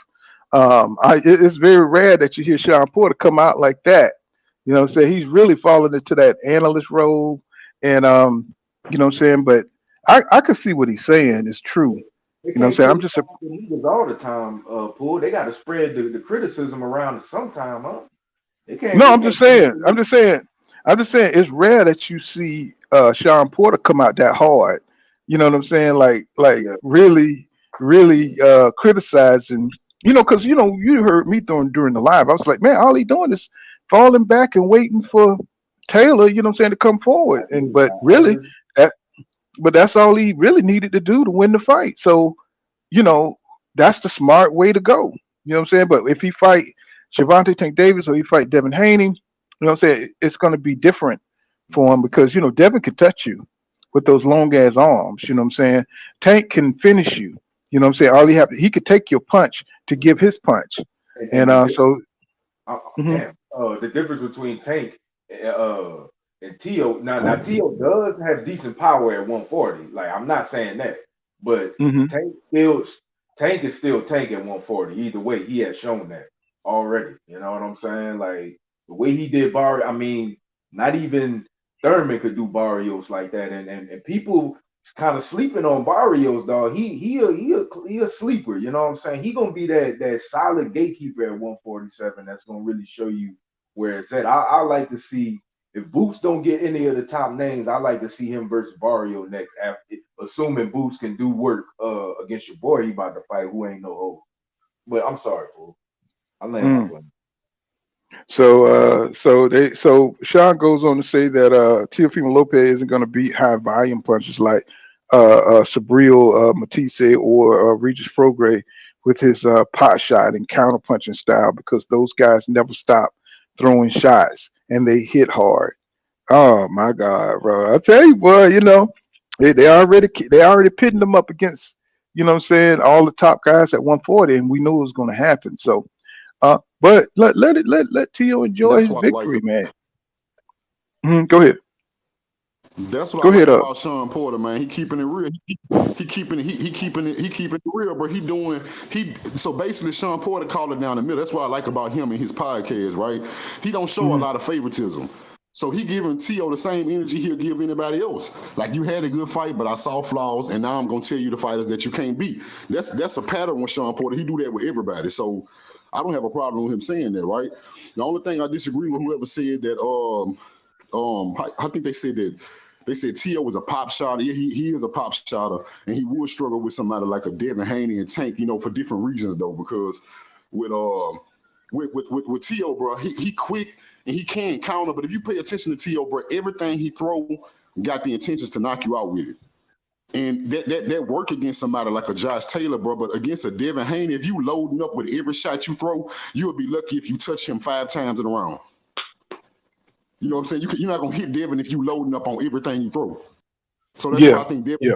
Devin a terrible matchup for him. And with Tank, I just think Tank's smarter than Tio. I think that Tio Hmm. like to get to firefights, and then he gonna be there for Tank to hit him, and Tank gonna hit him. You know what I'm saying? We all know what's gonna happen when Tank hit him. So I Mm-hmm. agree. He's not ready for them type of dude. And he not gonna fight them dudes. You know, he not fighting no. He may not. Now think about it. This is the only thing about it. If he is serious about retiring, he know his time is almost up. He might fight Tank for a bag. He might do that. You know, but He'll other get than that, bro, baptized for a bag. yeah. Other than that, he not fighting Tank. We know he not fighting Devin, bro. Like he done made that. Him and his dad have made that clear, bro. They not fighting Devin for nothing at all in the world. It don't matter what you offer Well, them. $20 million. Isn't that what he say? You said that? $20 million. $20 That's million. what his daddy say. That's what his daddy say. Crazy He thing said is, 20 for million. He told Bill $20 million, bro. the crazy thing He's is, the crazy thing that was is, they specifically wouldn't for. even ask for 20 million to fight Tank Davis, but they'll ask for 20 million to fight Devin. Damn, they named a specific number. They I can see if they just threw a cool 10 mil out there. Like, Ba- basically, basically, he's saying never, nigga. This fight ain't never happening.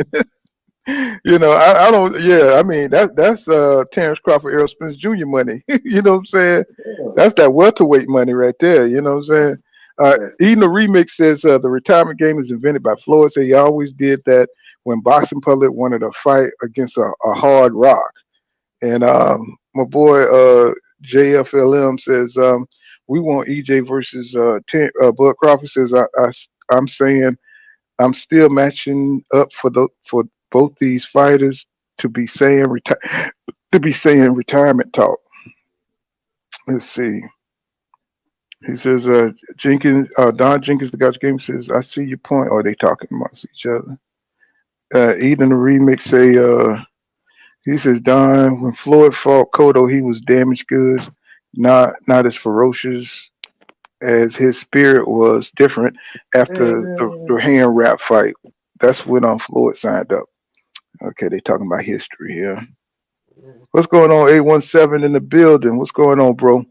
So he's scared. Yeah, I just think he don't want that height pressure of preparing for a fight. I think he wants to rest. I just think he did what he did. You know how Tio is. He's one of them people that can get up for the moment. But can he have like two back-to-back high pressure fights? I don't know. Listen, not against two top dudes. Man, I think they're gonna let Tio keep that belt for either Ryan. Like it's gonna be like they gonna make it to where Ryan Garcia have a title shot as soon as he go to 140. He either gonna get Tio or he gonna try to get Rolly belt, and they gonna make that shit happen for Ryan. He gonna have a shot at the belt as soon as he get there between one of those guys. But one thing neither one of those guys are gonna do, they are not gonna fight another champion to possibly unify at all. They're gonna take an easy touch to keep that belt, or they gonna sit on it all together and not fight at all. Both of these dudes is tied to telling you that they don't like boxing. Rolling on multiple occasions, Rolling told you he don't like boxing, period. It's not something that he love at all. Tio just said he want to retire. Neither one of these dudes is going out there looking for no tough fights. They will sit on that belt if they can.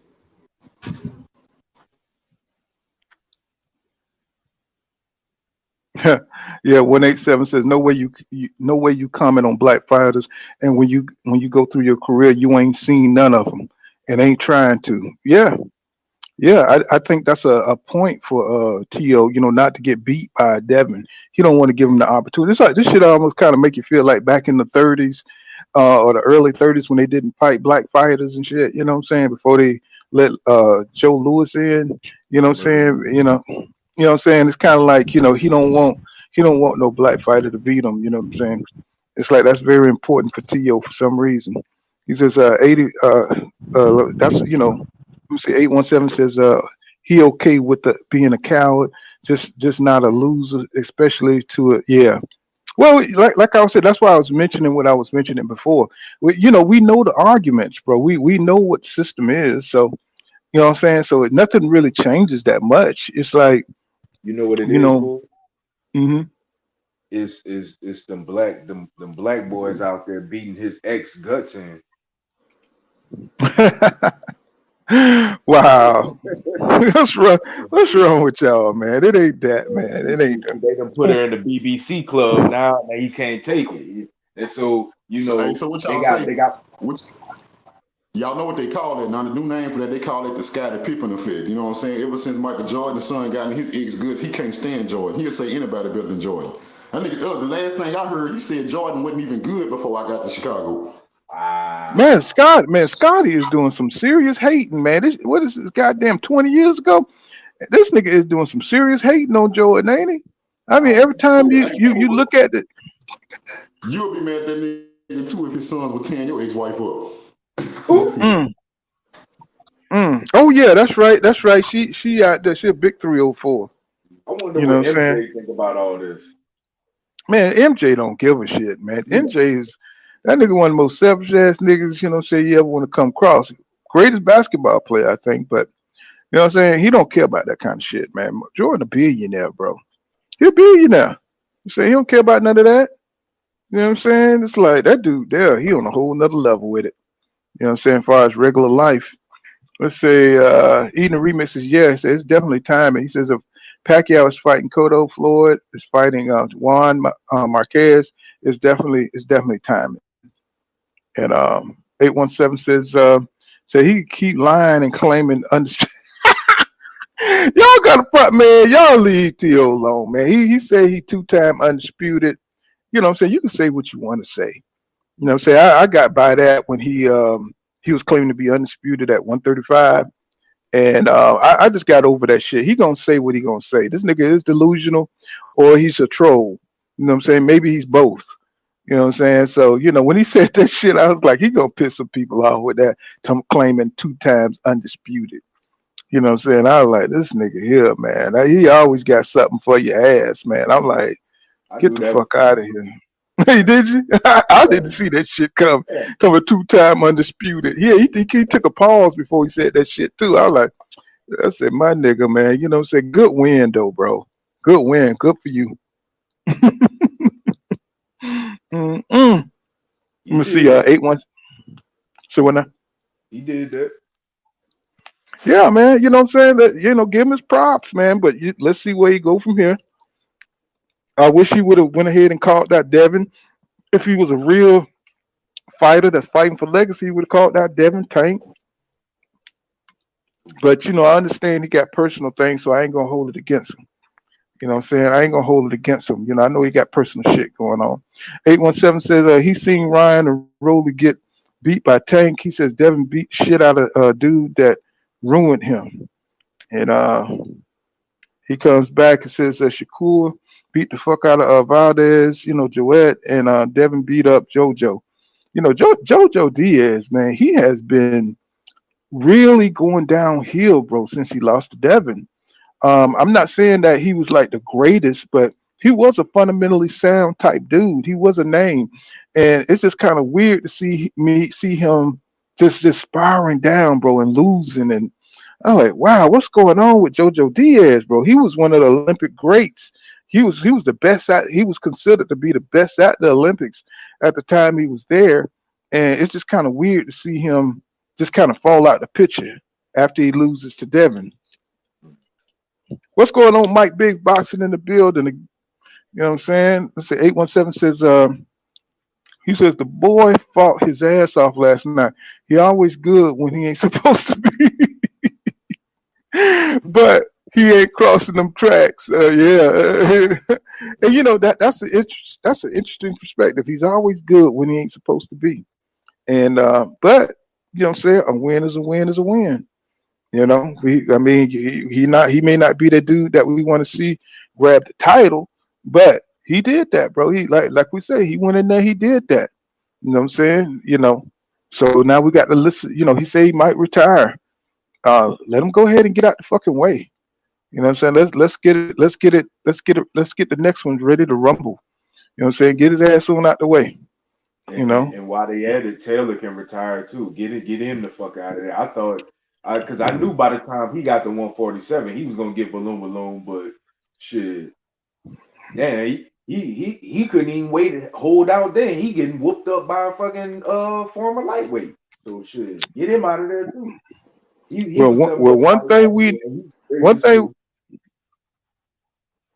One thing we know, Renzo, we know Lopez is not giving no damn rematches. Josh Taylor won a rematch, and we know from the Lomachenko fight that Teofimo Lopez don't give no rematches, my nigga. That's not happening. You know what I'm saying? He might as well go ahead and do what he gonna do, because Teofimo Lopez do not believe in rematches. Once he get by your ass, it's a wrap for you, bro. You know what I'm saying? He's not coming back that way. He is not coming back that way. Mm-mm. So I sure feel sorry for him. He should have prepared himself better. You know what I'm saying? Eden Remix says he says Teofimo is from Honduras. Okay. Um, he said he does have a fan base. So we take down another race if they do the same exact thing as our fighters do. He says nobody talks about Mayweather career path, but hates seeing kids do it. He said, okay, I didn't know is he. I thought he was damn American or some shit. You know what He I'm is saying? American. He it's just his ethnicity is his people from is Honduras. You know what I'm saying? He from America. He from Brooklyn or whatever. But Yeah, I was gonna say, yeah, okay, but he's Honduran yeah, or whatever. Mhm. What kind of fruit they eat over there? I mean, I don't know. You I know, don't know, it's, but I know they women fuck with black men. I mean, Yeah, what kind of shit He's come from? American. He's American, but I think he didn't I make went to the school with American him. Olympic team, and he went to Honduras. That's right. I did read that. Damn, I did my research a long time ago on him. I just forgot. Yeah, he was on the Olympic squad, and then he went and fought for Honduras. You know what I'm saying? It says, Eden the remix says, Pippin turned into an old man on the porch, cussing everybody out as they walk past. Say he's this grown. I'm talking about every time you look at Scottie Pippen, Jordan was he took terrible shots, and like nigga, we remember back in the '90s when Jordan went to play baseball and you acted like a bitch sitting on the bench. You know what I'm saying? Because you didn't get the last shot, bro, and you fucked up. You know what I'm saying? But Jordan would have did that. You know what I'm saying? And it's like, bro, go sit your ass down with your long ass old face with them ugly dreads. You know what I'm saying? He can't get over the fact that Jordan is that nigga. Some people just got it. They got the it factor. And here's the thing. He got it backwards because Scotty wasn't shit when he first came to the bull. Jordan was somebody and Yeah, needed yeah. somebody. You know what I'm saying? He had to like Jordan Xviria built was that punking kid, his dog. ass. Yes, I bro. think Jordan had to build him up to that, dog. mm-hmm. Jordan had to make him tougher, dog. Jordan, that man, he will always be little bro to him, bro. He know that. I tell you, he show trying to get him on the back end, man. You know what I'm saying? With the man old and stuff. You know what I'm saying? I just don't like that old hateful shit that he got going on, bro. It's like go get your wife, bro. Go get your wife. You And know what I'm she saying? way Stop. gone, dog. She Hey, gone, Paul, fool. Mm. can I make a request amongst the guys with the active channels, that make videos? Don't let ESPN or any of these people, get away with calling somebody undisputed when they drop the belts. I'm sorry. If you drop the belts, you're not undisputed anymore. Part of the duty of being undisputed or holding the belt is defending the belt. How can you defend a You a belt that you hater, don't have? Come on, man. Stop this stuff. Bowler. You a hater, man. Yeah, that man say he undisputed. You a hater, man. You know what I'm saying? He say he 2 time undisputed. He making his own narrative. He said he did the media training. You know what I'm saying? Y'all jealous because the man did the media training. Now the man said he's 2 time undisputed. You know what I'm saying? I mean, in his own mind. So let that man think that he's undisputed twice, bro. You know what I'm saying? Y'all just hating. He can't have his own preferences. He can't have his But own that's what pissed me standards. off. That's He what gonna pissed say, me off, Paul. I'm listening to Max Kellerman regurgitating the same bullshit, talking about some, he was already undisputed at 135. He was undisputed, and he's fighting John. No, Max Kellerman said exactly what Tio said. That's how you know this shit all playing, Paul, because right during the fight, Max Kellerman was like, Tio was already undisputed at 135. That was his first lie. His second lie was he's beating Josh Taylor, who was basically undisputed. He lost his belt. He didn't lose him in the ring. So if Tio beats him, it's like he's 2 times undisputed. But if y'all don't believe me, go back and watch that shit and tell me if Max Kellerman didn't say that during the fight. Max Kellerman, man, he is a company man now. 20 years ago, Max Kellerman was that dude. You know what I'm saying? For some reason, like before you get into the industry, you know what I'm saying, that you're a truth teller, But then when people start offering them checks with the zeros on it, saying, you become a company man. And we saw how Max Kellerman, say how he evolved. Saying on HBO, saying when they got rid of Larry Merchant, he became that dude. Saying, and he had to start talking the talking points. Saying he had to start. You see it with Andre Ward. Andre Ward is a truth speaker. But then as more those zeros, he keeps signing up with ESPN. He become more and more of a company man. Tim Bradley always been a goddamn company man. Yeah, he always been a good biscuit eater. Good biscuit eating boy. That boy got that sugar in them biscuits, boy. You know what I'm saying? That nigga, he real reckless with it. You know what I'm saying? He'll say anything for you, against you. He don't give a damn. He'll speak for you one day, next day stab you in the back. You know what I'm saying? 817 says, so I imagine how long he's been feeling like black men being getting the shine over him. You know what I'm saying? Tio, you know what I'm saying? He's just playing into that, they opening the doors for him. You know what I'm saying? Anytime a non-black get up there, what I'm saying, and get the shine, what I'm saying, over a black guy, what I'm saying, they're gonna open the doors, what I'm saying, for him. Because that's just one more spot that, nigga ain't in. You know what I'm saying? So they're gonna play it up. You know what I'm saying? They want the Hispanics. They tired of seeing niggas win all the championships. Let's just keep it real. You know what I'm saying? It's like they want somebody else. You know what I'm saying? So if he retire, that'll protect him from, what I'm saying, protect his spot, what I'm saying, from being defeated, what I'm saying, up there at 140. So, I mean, and it protects his mindset, so he got to rest, man. I don't think he can handle two big fights back to back like that. You know what I'm saying? He want to go chill and go get his kids. So, I understand that, what I'm saying, but we want to see him go out there and defend his belt. And but he's just not that type of dude. So, what I'm saying? So, we saw it when he beat Lomachenko. He just didn't go out there and try to get a fight with the biggest, baddest dude out there. He got with Cambozos. He thought Cambozos was an easy target. That's cherry picking going wrong right there. So sometimes this shit backfire on your ass. You know what I'm saying? You pick the wrong guy and you get Falumaloom, and he probably gonna do it again. You know what I'm saying? If he come out of retirement, it's bullshit, but you know it'll work out in the end. Shit, with somebody, he'll probably get stripped, or is he gonna come back and fight Devin Haney? Or I don't know if Tank gonna take that fight at 140. I don't think Tank like fighting at 140, and he got a lot of fights he could fight at 135. So why would he come up and fight Tio anyway? You know what I'm saying? Right now he got those Shakur Steven issues. He's got those Devin Haney issues. You know what I'm saying? So that's where he's boxed in at. Um, you know what I'm saying? As for Tio, it's a question mark. So but good win for him though. You know what I'm saying? Good win for the nigga. You know what I'm saying? I appreciate it. That was a good fight. 817 says sucker ass. He said help spread the Lomachenko undefeated lie. He says now it's Tio undisputed lie. Man, y'all stop hating on that man's swag. Life is good says Max Kellerman is a piece of crap, I guess. He said, and he needs to be called out live on ESPN for the world to see. He knows what he's doing. He already knows. It's kind of like when you can ignore but see, people use the black community to build themselves up.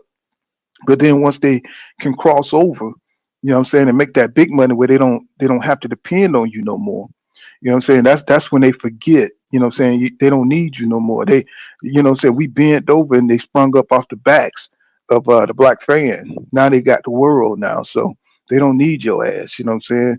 So, we could talk about content creators, whoever, you know what I'm saying? Now that they big, they don't need you no more. At first, you know what I'm saying, they were acting like they, you know what I'm saying, they had all kind of integrity and shit like that, you know what I'm saying? But soon as they saw an opportunity, you know what I'm saying, to spring up on another level like Max Kellerman, you know what I'm saying, now they're company men now. They towing the line and they're getting paid, you know what I'm saying, to do that. So, it's the American way, man, really. You know what I'm saying? It's really the American way. Yeah. Yeah, I know that. I know Renzo Pazzi. They can't stop us from, but they can damn show downplay us They don't talk. They don't do no segments on Jamel Charlo. You know what I'm saying? Even though he had the hardest run, they don't do no documentaries on him. You know what I'm saying? Which it should be. You know what I'm saying? Um, you know what I'm saying? They've been calling out Canelo for years. You know what I'm saying? Canelo Triple G for years. You know what I'm saying? They don't get no credit for that shit. Mm. Because they was trying to create a narrative with Canelo and Triple G. For a time it was nobody could fight them two, but they could fight each other. You know what I'm saying? What's his name? Canelo just fought. What's that guy name? Canelo just fought King Judah. What's that guy name? You You there, talking about King? Ryder? You Yeah, talking about Ryder. Ryder? Yeah, see, John Ryder could fight Canelo. I mean, we know John Ryder didn't do anything in his career to face a Canelo. So why couldn't Jamal Charlo get in there and fight Canelo? We all know the reason why. You know what I'm saying? So nobody's willing to say, the truth. You know what I'm saying? Why didn't he fight David Benavidez all them years? This man had to fight goddamn three eliminators, you know what I'm saying?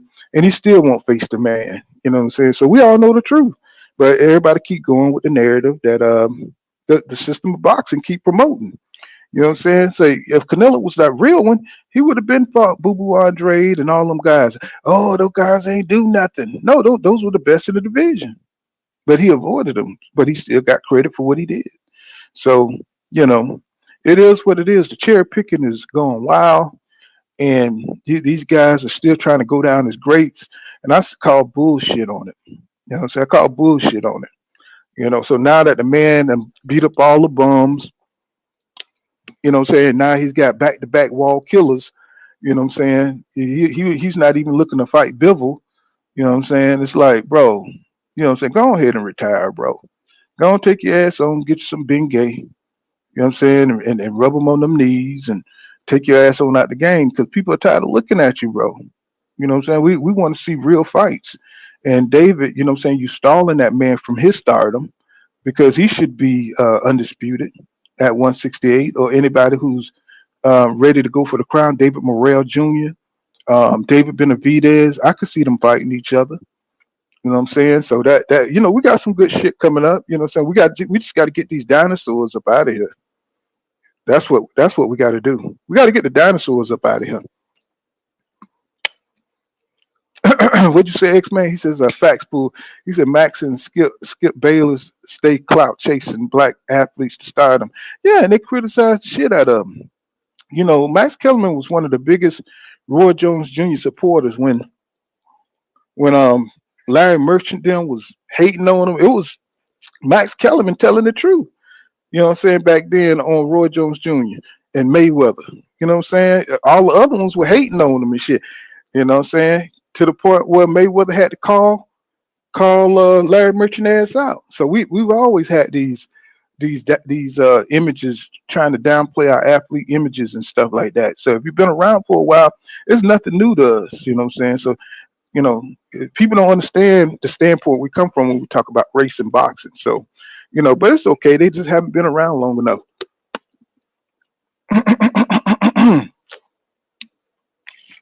Yeah, they just haven't been around long enough. Let's see. So we covered Derevyanchenko. We covered. Let's see. So if my man gonna retire, you know what I'm saying? I don't think there's really, you know what I'm saying, you can't really speculate on nothing else. Maybe he'll just wait for a good deal. Maybe he'll just wait for the biggest money deal and come on up out of there. You know what I'm saying? So, you know, and Munguia, you know what I'm saying, I don't expect much from him. He's always going to be protected, you know what I'm saying? So from the performance I seen Munguia did, he need a lot to work on. He got a lot to work on, bro. He still looks the same to me. After 40 or something, so fights, he still don't look like shit. So, and I just want to see him get in there with somebody. Yeah, did you read that article where Shakur Stevenson said he's going to make the money Mayweather made, like $200 or $300 million? Did you see that? Did you see that, King? No, I ain't see it, bro. I mean, I don't think nobody gonna make Mayweather money, bro. If anybody gonna get close, we know it's gonna be Tank. But I don't even think he gonna touch Mayweather money. You see what I'm saying? Right. But Shakur Stevenson said he's going to shoot for it. He said he's not discouraged by how boxing going, but the path that he's going right now, he's not going to make no 200 or 300 million dollars. You know what I'm saying? He's going to have to fight some names. You know what I'm saying? He's going to have to fight some names to get on that level. And Mayweather had the names. You know what I'm saying? You got to have the opponents. Even Terrence Crawford, even Errol Spence Jr.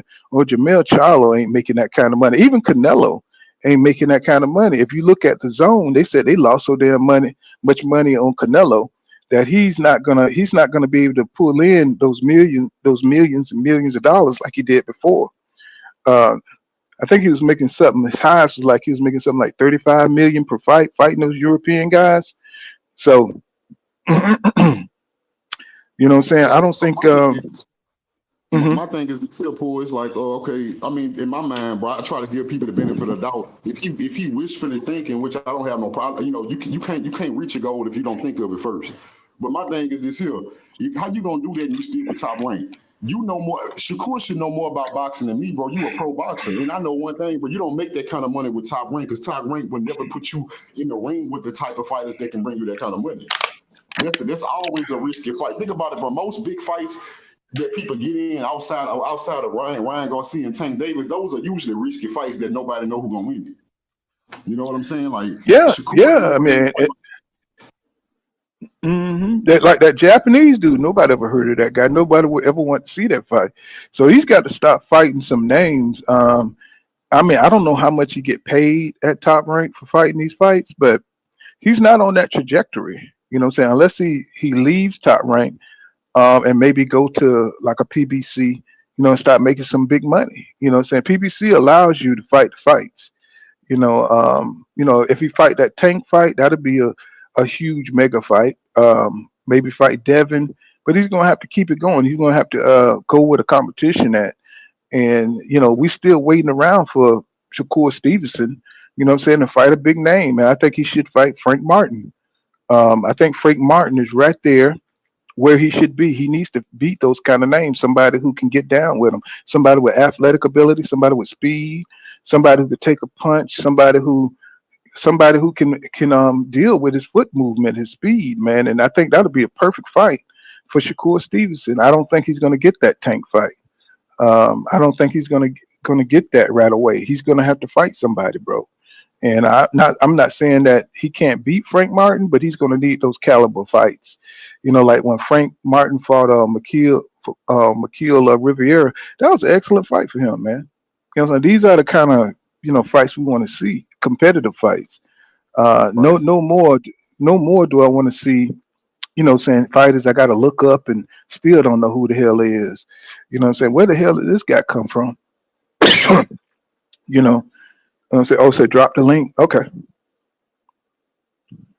let me drop the link for Renzo Patterson. There you go, What you bro. think about Canelo? What you think about Canelo turning down that $50 million to fight Benavidez? Yeah, does that surprise you? I'm not surprised. If it was $150 million and he turned it down, I wouldn't. He don't want to fight them niggas. You know what I'm saying? He He turned don't. down the He don't. same. Well, from what I understand, he turned down the same 50 to fight Errol Spence. Yeah. I mean, do you see what Canelo looking like right now today? You know what I'm saying? He looked like food. You know what I'm saying? He look like food right now. And for somebody like Errol Spence Jr., who's still in their prime, you know what I'm saying? He get picked off. Too much activity, too much work rate, too much, you know what I'm saying, youthful vitality. You know what I'm saying? Canelo looked like a fighter that's done, bro. I mean, all he's doing is throwing big punches, and he don't even look like he had the same skills a year ago. You know what I'm saying? I don't see him. He'll get beat worse by Bivol. If he ever tried to share the ring with Bill is at the top of his game, man. He's just a smart ass fighter. He's skillful. You know what I'm saying? He knows what he's doing. He got plenty of confidence.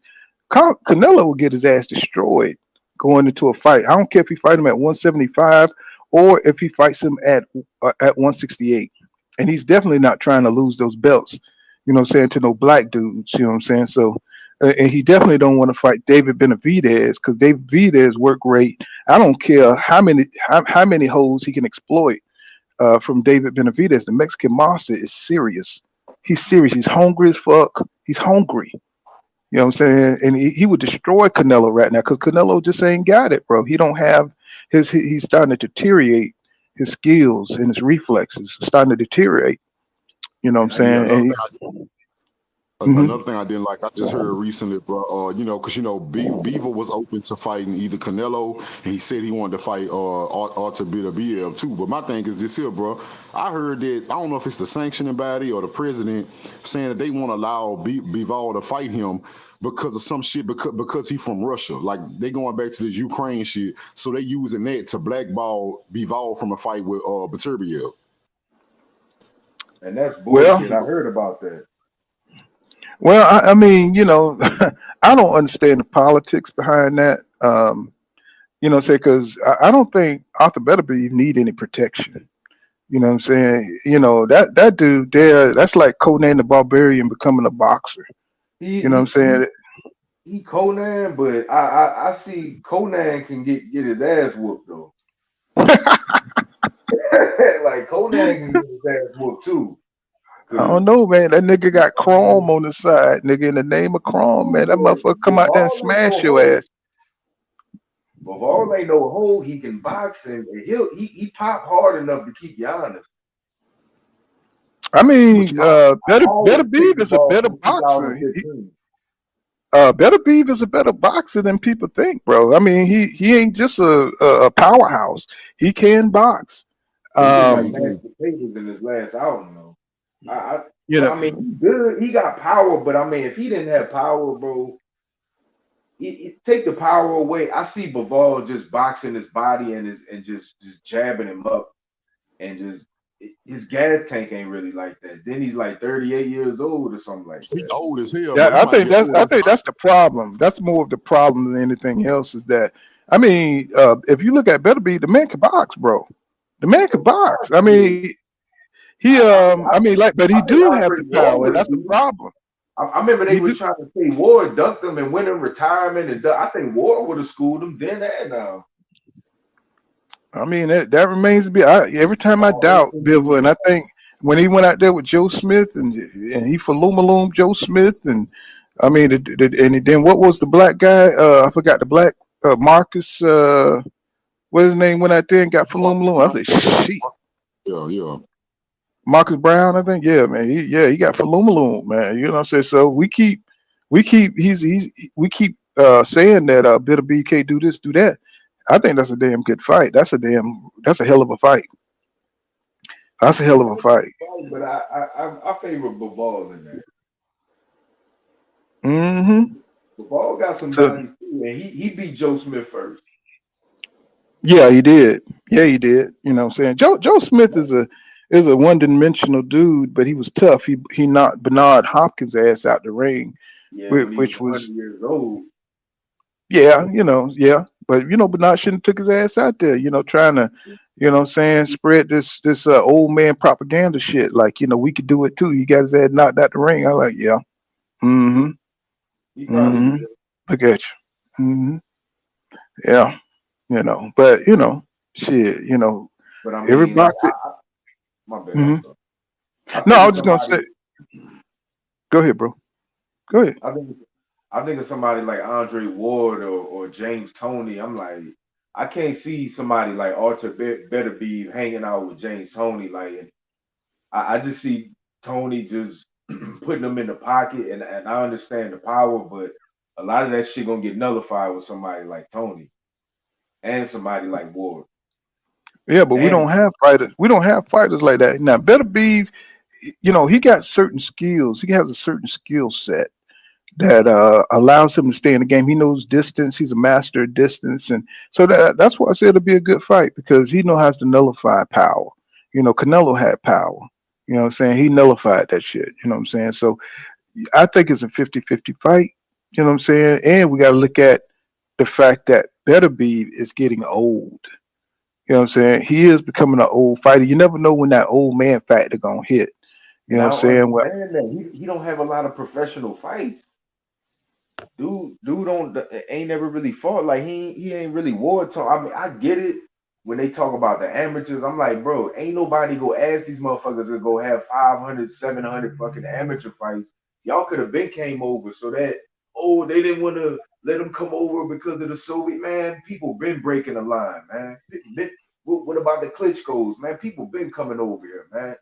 Costa Zoo, you know what I'm saying? Like, come on, dog. Like, it's always Yeah, something. but back then they used to defect, what I'm saying, from the country. Some motherfucker come over here and just get a parachute and just jump off the commercial airline and shit. I'm in America.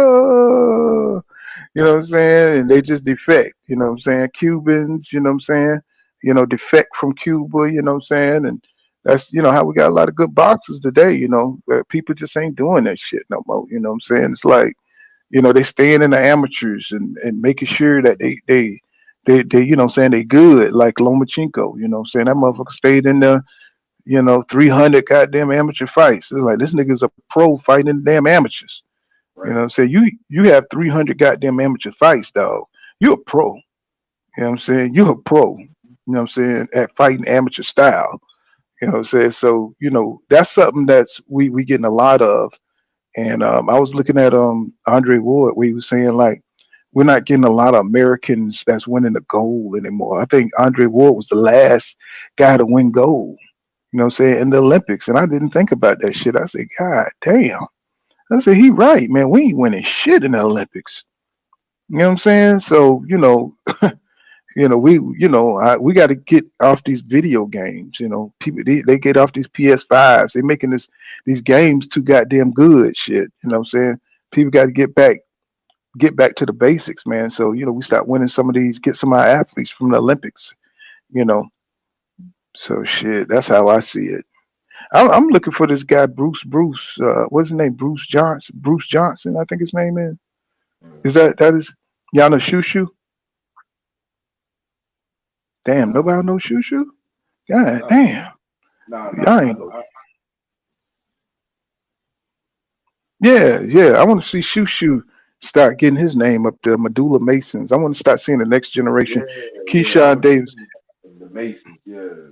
I want to see them. I want to see them start to mix it up, bro. I'm tired of them being in the Who your background. boy is? Who your boy is coming at Keyshawn? Like the one that Keyshawn got into it with his daddy recently? Oh, you talking about Austin, Kid Austin? Yeah, what's up with him? He needs some development, man. His last fight, he fought some basic dude, and the dude was giving it to him. You know what I'm saying?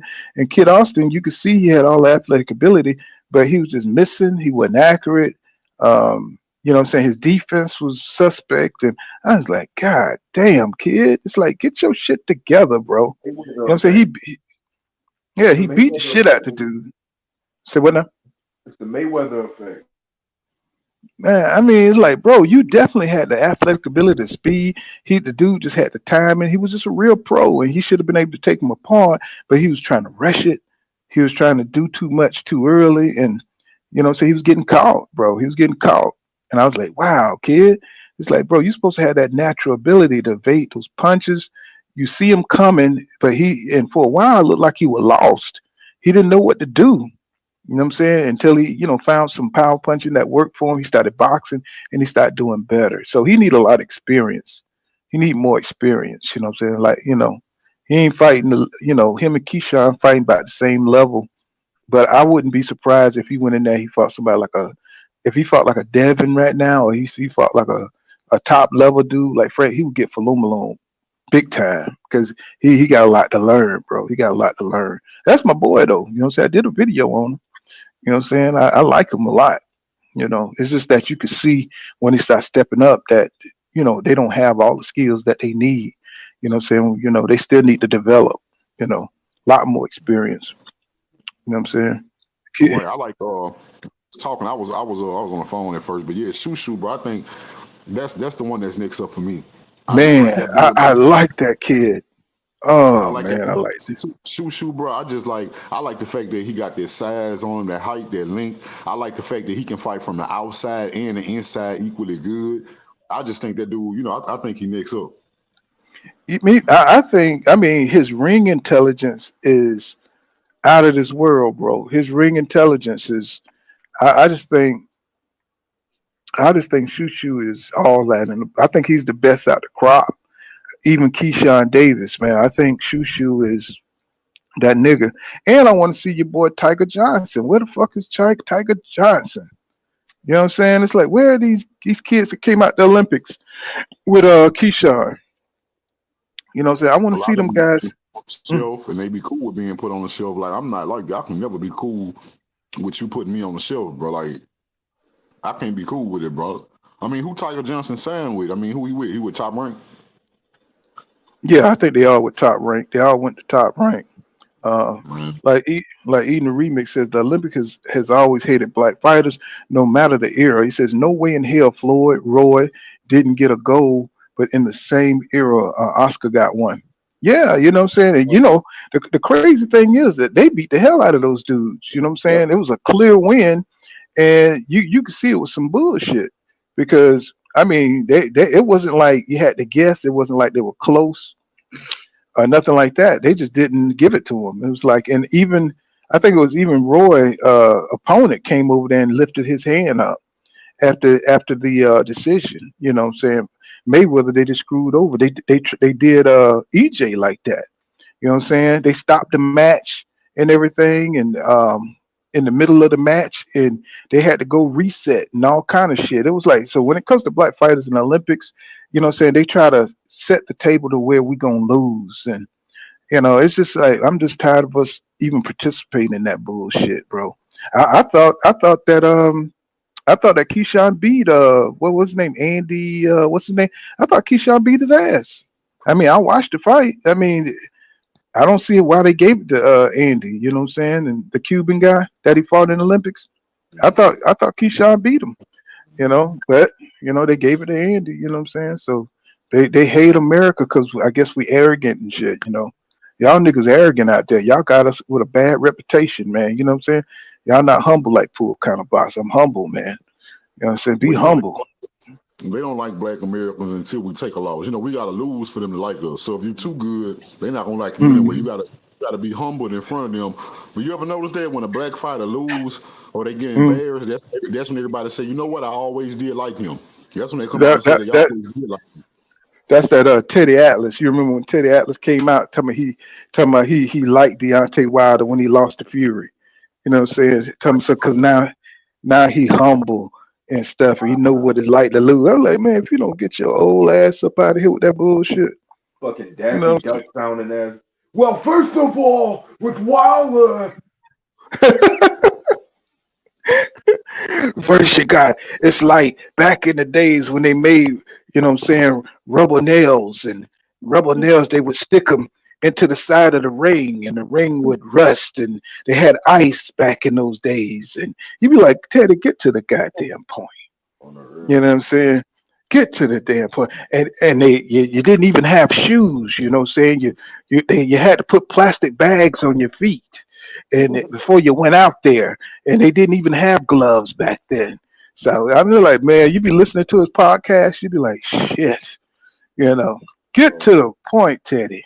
yeah. You know what I'm saying? The other guy, he'd be like Teddy that, be like he'd be all bullshitting. into it. They I put think Teddy plastic be bags bullshitting. on He their ain't that feet. old.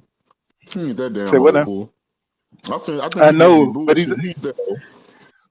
he be talking about the old days though, and you know, to a certain degree, I understand what he's saying because he do give you a lot of insight. But you be just trying to say, okay, well, what do you think about this fight, nigga?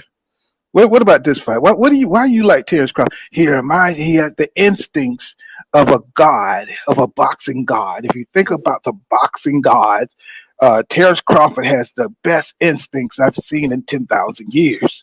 You know what I'm saying? 10,000 years. You know, Terrence Crawford, he can switch.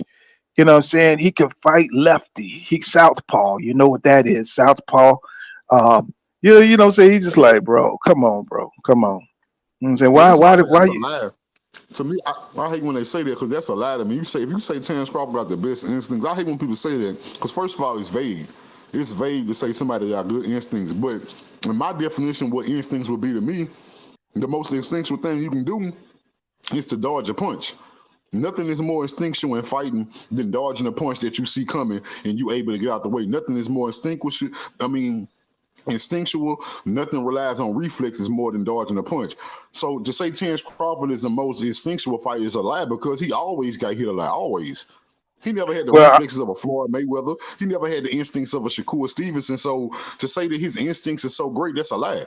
There's a lot of people with better instincts than Terrence Crawford. where he talked about the fight that he was referring to, which was the Gamboa fight when he switched and hit Gamboa with a left. You know what I'm saying? He switched in the middle of a punch, and he switched and hit him with a left, at which had Gamboa. You know what I'm saying? Going to the canvas. And he was asking him about, you know what I'm saying, did you think that? He said, no, I just did it. You know what I'm saying? So he's talking about that kind of, being able to, you know what I'm saying, like raise your level of offense, you know what I'm saying, instinctually. And I mean, I think Terrence, he's right about that. Terrence, but I don't know if it's godlike. You know what I'm saying? I just think he'd be fighting, on instinct, you know what I'm saying? And most of these fighters who at the top, they got good fighting instincts. You know what I'm saying? I don't see no difference with Crawford. He's just fighting guys that he's way bigger than and he's way better than. You know what I'm saying? So, you know what I'm saying, if I was playing basketball with a whole bunch of midgets, I'd be styling on 'em. You know what I'm saying? I'd be stepping on niggas and shit. You know what I'm saying? I'd be kneeing niggas up out the way. Get your little ass up out of here. You know what I'm saying? You know what I'm saying? Talking shit. You know what I'm saying? Like, nigga, you can't touch me, nigga. You know what I'm saying? It's just what it is. If you way better than and got more talent, you're gonna look like you got all kind of instincts. You know what I'm saying? Roy Jones Jr. put his hand behind his back on one dude. You know what I'm saying? Put both hands and then caught the nigga with a goddamn left and then ducked out, nigga. I think it was a right hook. And then he just ducked out on the other side of the nigga. I was like, this shit is crazy. Bro, To this me, is the best crazy. instincts would be either Floyd Mayweather or Muhammad Ali, who fought against world-class fighters, some of the best fighters in history, and he fought Sugar against Ray all of them Leonard. with his hands down. And he fought against every last one of them with his hands down to bait them to punch him. To me, that's instincts. When you're able to Hmm. fight the best fighters in the world with your hands down on purpose because you're trying to bait them to punch you in your face, that's your instincts don't get no higher than that. Well, Sweet Pea was good at that because he always fought top competition. And you saw how he did Oscar De La Hoya. You know what I'm saying? He played with Oscar De La Hoya. Oscar was Hey, meant business. hey, Yeah. Pooh, do you think do you feel that Sweet Pea won that fight or lost that fight against Oscar De La Hoya? I give it a draw. Yeah, because Sweet Pea really didn't do a whole lot of off. He was doing a lot of slipping, and what I'm Way saying. too much. I don't think he was in shape really for that fight. You know what I'm saying? Because he was on the end of his career when he fought Oscar De La Hoya. It wasn't like when he fought the Black Mamba. You know what I'm saying? And he was knocking the shit out of Roger May. He was beating Roger after the bell and shit. That shit was so funny, bro. Them niggas hated each other for sure in that fight. If you want to see a street fight in the boxing ring, y'all go watch that fight, man. That was a funny fight, bro. But Yeah. Sweet Pea had some of the meanest names, bro. And he went in there and he showed you. He had the instincts, you know what I'm saying? He was a natural fighter. What was so Uh scary? What was so scary about Sweet Pea? If you go back and watch that Chavez fight, people talk about running and all this, and yeah, but the thing was, Sweet Pea fought Chavez straight up. He beat Chavez at his own. If you go back and watch that fight, and he did not run. He turned him, but he was working the circle. You know what I'm saying? As a southpaw, hmm he was straight bullying Chavez sometime. And when I went Oh back and yeah. watched So that he bitch, clearly beat I'm like, Chavez. God Clearly. damn, he was bullying this dude. Like, damn, Man, Sweet Pea beat bully. Chavez. They couldn't accept it, bro. They couldn't accept it. You know what I'm Greatest saying? rivalry of all time. Oh man, he got so many gifts. Chavez got so many gifts and kept his record 89 wins, no losses. You know what I'm saying? And it's like it Chavez was was a just beast. Chavez was a beast. Let's not get it twisted. He would have ate in this he era. he Like shouldn't have Chavez he would have shouldn't have, ate he shouldn't have beat heavy. Taylor. Taylor that they gave him the fight I don't know. the last two fractions of a seconds left. They called the fight off. That You know what I'm that that saying? was tragic. That was tragic. But man, he was. I ain't gonna lie, Paul. He was beating Taylor, man. He was hurt. Right, He was right. But hurt. he was Man. just Look, he was Taylor was hurt, but beating he him, had the loss. He had but the he was lost the hurting fight. Taylor. Yeah, but Yeah, they called it. They couldn't let that man. That was a they couldn't hard let that fought man have it. Yeah, fight, what's his name? Medrick. What was his name? Medrick Taylor. Yeah, Meldrick. Yeah, you got it. Medrick Taylor. He won the fight. They couldn't let him win. See, you know what I'm saying? He could have held on. I mean, it was just the last few seconds. It wasn't even 10 seconds left in the fight. It wasn't even 5 seconds left in the fight. But they gave it to Chavez. Rocky Lockridge, rest his soul. You know, everybody, he known for the meme and crying on video and all, and that's a shame, bro. They that shit ain't even funny, dog. But Rocky Lockridge gave Chavez some work at 130 when they was at 130. And see, he was a charmed fighter. He was a hero. He was the first Canelo. Well, not the first Canelo, because what's that boy name was? I can't remember. Way back then, like that was even before I was damn born. Carlos Manzano, what's his name? Carlos Manzon. Yeah, but he wasn't Mexican, was he? No, Manzon was Argentina. He was like Argentina. Yeah. He was Manzon. Argentina. I consider him like the prototype of Triple G, Triple Fraud. He's the prototype of Triple Fraud. So no, I'm thinking of the dude with the damn man. My memory bad, bro. The one who fought the Puerto Rican. He died in a car crash. What's his name with the frizzy hair? You think about the Mexican, and that's actually he to me he's the greatest Mexican fighter of all time. You talking about that's what I was trying to refer to. What is his name? Salvador Sanchez. Salvador Sanchez. Yeah. Damn. He's the greatest Mexican fighter of all time, if you ask me. That was the first Canelo. Even though he had I ain't gonna lie, fool. I can't say that, dog. No. I mean to where they're trying to make Canelo out to be. That's what Sanchez really was. That's what he really was. You know what I'm saying? You know what I'm saying? That's what he really was. You know what I'm saying? That dude there, that was the real Chavez right there. Yeah. You know what I'm saying? That he wasn't gonna get no gift decision. He was gonna go out there and beat your ass, bro. My question. That boy done your kitchen, that back room, got everything straight with these hallways and stuff. What would be left to do? Yeah, Salvatore Sanchez. Yeah. You don't want. It's no more looking at May going, oh, May this and that. It's you. Okay. So no matter what you try to push off or avoid, it's gonna come back to you. And if you think I'm not gonna say anything, I am. You keep saying yes, sir, but I want you to say yes, sir, and mean it in action. What? Yo, what's going on? Yeah. One thing I like about Mexican boxers or Puerto Rican boxers like Cotto, Salvador Sanchez, I like how comfortable they are in the ring.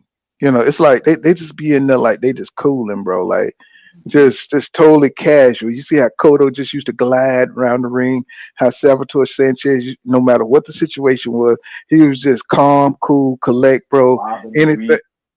Man, I was just like, bro, I love their style, bro. Even Diego Corrales, you know what I'm saying, had that calm demeanor. Even when he was getting his ass destroyed by Mayweather, you know what I'm saying, he took that shit like he was nonchalant, bro. I'm gonna tell you who else was killer, man. And he actually is my favorite boxer of all time. Mike McCallum. Oh yeah, man. Smooth. The way he got up under them punches, bob and weave and counter to the body and head. Oh my God. Man, did you see when he beat Julian Jackson, bro? Yes, sir. When he beat Julian Jackson, bro, everybody in the world, and this one Mike Tyson was like destroying motherfuckers. He couldn't get no shine because he used to fight under Mike cards. And man, Julian Jackson was out there knocking out motherfuckers with afros on and shit, man. He was knocking out niggas. And Mike McCallum come from Jamaica, versus the Virgin Islands, man. And the body snatcher, the professor, what I'm saying, went in there and took it to Julian. If y'all don't know who Julian Jackson is, y'all need to find out.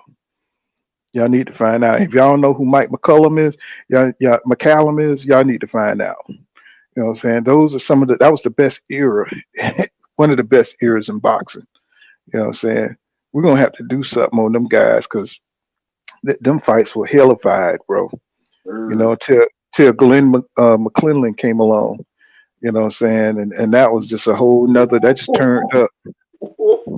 That whole middle, bro. To me, that's the greatest middleweight era of all time. It started from 1988. Like as Hmm. soon it was like as soon as Hagler retired, bro. From about Hmm. 87, about 88 to about 1993, 94, bro. We talking Hmm. about James Toney, Bernard Hopkins, Gerald G-Man McCullough, Mike McCallum, Julian Hmm. Jackson, Steve Collins, Nigel Benn. Oh yeah, Steve Collins. Oh, he got Falumaloon, boy, by your boy Julian Jack. He hit Steve. He hit Mike Collins so goddamn hard. Who was that put? But that wasn't him that put him in the hospital. Somebody put Mike Collins Oh, you because think he got about fucked up. Harold Graham. Yeah, He yeah, was Harold another Graham. one. He was another one. Graham was another one. He Harold was a Graham was a southpaw too. badass. That motherfucker could box, bro. He was That slick motherfucker was southpaw. bad. That motherfucker was bad, bro. But boy, Julian Jackson hit that motherfucker. He was losing the fight. Yep. Harold was tearing his ass up, bro. And Julian timed that motherfucker perfectly. And I'm talking about he looked like he was dead, bro. I'm talking about that If you shit look was at that funny fight, as hell. the way he knocked him out, if you really go back and watch the way he did it, fam, Off the tell me ropes. why not only off the ropes, he was going backwards with a right hand. You know how hard it is Yeah. to hit Yeah, somebody with a right hook? it wasn't going in the direction when he loaded up on that shit, bro. I was But going backwards, Pool. right. You know what I'm saying? I mean, because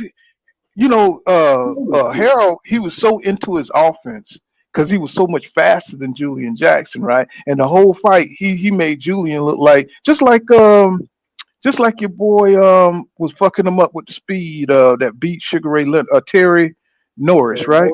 Yeah. Just like Terry Norris was beating his ass, right? Yeah, With for the first speed and round. For the right, first right. And Julian Jackson timed that motherfucker and hit him. It was lights round out, two, bro. back. He hit that dude like a car coming off a hill, and he stopped. Mm, He didn't even man, when need y'all, that left hook. my God, bro. If He y'all was don't, done y'all got after to the go last back and round. watch these fights, bro. Y'all done missed some shit, bro. I mean, he hit Graham so hard, bro. His eyes, I think is that the one where his arms kept moving or some shit? Oh, that was Roy when he knocked him out and his arms kept fucking Yeah. moving and Well, shit. No, that was Terry Graham. Norris I got think that was paused. Graham. Well, you Oh know, he yeah, paused. yeah. Sometimes he would zap you, like, because he zapped Terry Norris and he paused on the ropes and then he hit him again and brought him back out of his coma. Not his coma, but his daze or whatever. And then that's when he went to the ground and he kind of was like, like a mummy, put his hands up. But he kind of fell like that, like with his hands still like that. Oh, Terry. Simon Brown, yeah. Simon Brown, another Jamaican that Another was in killer. there with Sweet Pea. That was another killer in there with Sweet Pea and Buddy McGirt. You know what I'm Buddy saying? With all McGirt. them guys. Oh my God, bro. There was some. But Simon could McGirt. fight. He gave the body snatcher. Didn't he? I think he gave the body snatcher some rounds, bro. Do that. If I can remember. Simon Brown. Didn't Simon Brown fought? No, they never fought. I thought he fought Mike McCallum, right? Didn't he fight? Oh, who was that? It was him and Simon Sweet Brown, Pea. he fought Terry Norris, he fought Uh, I'm trying to think because it's Buddy damn McGirt, he Freddie fought Norris, McGirt. he fought McGirt, he fought That was a bad Jake. That was bad I'm trying Jamaican not to go man. to Google. Yeah, he was, but he was a killer too. I think Yeah, man. he fought Marlon Starling. Yeah, Marvin's. Yeah, Marvin's the guy. Damn, Marvin Yes, Starling. sir.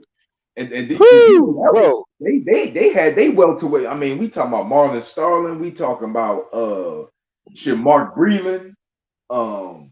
Yeah, Who else was around at that time at that welterweight shit? man. Sweet. It's so many, man. I can't believe. I gotta go back, bro. It was just so many, bro. Yep. It was just so many good fighters. See, today we don't have it like that, bro. We don't have it like that. It's like for the old school, y'all got to understand. we so used to seeing fighters going at it, bro. It's like just to see it's so hard to get these guys to get into the ring and just take a loss or take a win, man. You know what I'm saying? And move on. That's what it was back then. You know what I'm saying? And when you had a real star, he was real, bro, because he was tested. You know what I'm saying? He was tested. He went through the fire, and these guys are just unwilling to pull the trigger on that. Just different eras. That's all. There's different eras. Like Eric just says, Julian the Hawk Jackson had unreal KO highlights. Yeah, I'm trying to tell you, but y'all go back and watch Julian the Hawk. Go back watch Gerald McClellan and you know what I'm saying, some of these guys that we're talking about, man. Y'all see what we're saying. That's why boxing is different for us, what I'm saying, than it is for the new school that's just watching boxing. So y'all, we're kind of spoiled on really good boxing. He said, guys today be talking about Crawford having power. He said, I'm like, no, that's time and accuracy. He said, there's a difference. Julian Jackson, that's how power looks. And you remember how Julian Jackson would hit a nigga and then he'll put his arm up because they still be up falling, and then he'll point towards the camera. Just like a mummy, but he falling like that, like a bridge or something falling. I'm like, damn. And then he would put his point his arm glove up, down. Yeah, the Hawk was something scary. Wasn't nobody really trying to. If you notice, a lot of them boys from the UK. I mean, Nigel Benn might have fought him, but I tell you something, man. G-Man, Julian took a lot out of him when he fought him twice, man. He started blinking. He was blinking in the first fight. I mean, even Well, Sparks. Julian Jackson was on that. I mean, not Julian Jackson. Let me quiz you real quick because I made this connection a while back. Who does Hawk fight like today? You know what I'm saying? But he's just slower. But who does he fight like today? If you look at his style, look even how he look, even how the nigga look. Who do he fight like to you? In today's modern day, that's fighting now at welterweight. Who he look like? Who he fight like? It's hard to compare somebody to somebody like No, that. I mean just the way he goes out and comes step to you and start throwing punches and stuff. Who he remind you of? He reminds me, and even the way he look in the face. Who he remind you of? Arrow a little bit. Arrow. Mm-hmm. Remind me of Arrow. Yeah, I mean he reminds me of Arrow. The way he goes out there and the way he didn't have the same defense. Right. You know what I'm saying? But he did use a high guard and the way he throws his hooks and stuff like that. He reminded me of Arrow. He just slower. He was just a slower Arrow. Because Julian used to go out there to fight. He didn't go out there to box. You know what I'm saying? He went out there to knock your ass out. Yeah, he could. Yeah, he could. The thing about Jackson was explosive. Yeah, that's why he got a lot of knockouts early in his career. And he had explosive speed. He wasn't the quickest, you know what I'm saying? But he could cut the ring off. Exactly. Explosive speed. Mm-hmm. And he had quick twitch muscles. And if you notice, like he had huge wings, bro. Like I ain't trying to analyze the man's body and them, but I mean, like they fighters, you know what I'm saying? Like so, yeah. Like bro, this dude wings was crazy. His wings and his shoulders was crazy, dog, bro. Yeah, but one thing, Julian didn't have EJ defense. You know what I'm saying? He believed in his power, and he didn't give a fuck what you were throwing at him. You know what I'm saying? He came out there to knock your ass. He eventually felt like if he could land on you, you're going. You know what I'm saying? You leaving here. But you know something? It's fun going back to what you were saying about him feeding into his offense. Like the thing that if you notice how Jackson fight, he sets traps. Mm-hmm. Set a lot of traps. He set a trap for Terry Norris, and he caught him cut him off and caught him on the ropes. And I'm talking about Terry Norris was doing his thing too. He was piecing up, Julian Jackson during that fight. But Julian knew all he had to do was connect, baby, one time. You know what I'm saying? And I was going for Terry Norris during that fight. You know what I'm saying? But shit, the Hawk ain't nothing to be fucked up with, man. He hit you and you going down, bro. Triple G or the Hawk? Oh, man, come on. Get man, Triple G ain't shit. You know what I'm saying? Come on now. Come on. Don't even bring that. Triple G would have never fought the Hawk. He wouldn't even fight Andre Ward. So why would He wouldn't fight Andre Ward. So what makes you think he would get into the ring with the Hawk? You know what I'm saying? The Hawk was way fit. That was Bro, the real nigga. That he was the wouldn't Mike even fight Tyson. Laura. Remember Laura was calling out Prime Triple G? Mm-hmm. And they were saying Laura didn't have a big following and nobody knows Laura and all this and all that. Laura But been calling them out. no, but if you notice, bro, when it comes to black fighters, it's always what have you done? You know, when it comes to a fighter that could beat a Canelo, or when it comes to Triple G, a fighter that could beat them, well, what have you done? You haven't done nothing. Even Canelo be doing that shit. David has done nothing. He has done nothing. What has he done? What has he done? You know, or if it's goddamn Andrade, you know what I'm saying? Yo, you just want payday. You just want payday. It's like, bro, get in the fucking ring with somebody good, bro. It's like, stop with the bullshit. You know you don't want to fight them dudes because they athletic. You know what I'm saying? Come on, nah. It's like, stop with the bullshit. We have you done? You're not on my level. You have done nothing. It's like, I'm a, I'm a little bit upset. So I'm gonna go now. Okay, you want me to fight David? I don't fight Mexicans. Like, get the fuck out of here, bro. It's like, you that old punk ass shit, bro. It's like, go sit your ass, go play some golf. You know what I'm saying? We already know what it is with you. You know. So GD says, oh man, I said, I just turned on. I see y'all talking about the Hawk. He said, my face still hurt for that Terry noise. And that dude, you know, for a man that has gave us as many knockouts, people say they like knockouts, they like Deontay Wilder. Everybody always talking about Mike Tyson, but no, nobody ever talk about the Hawk, bro.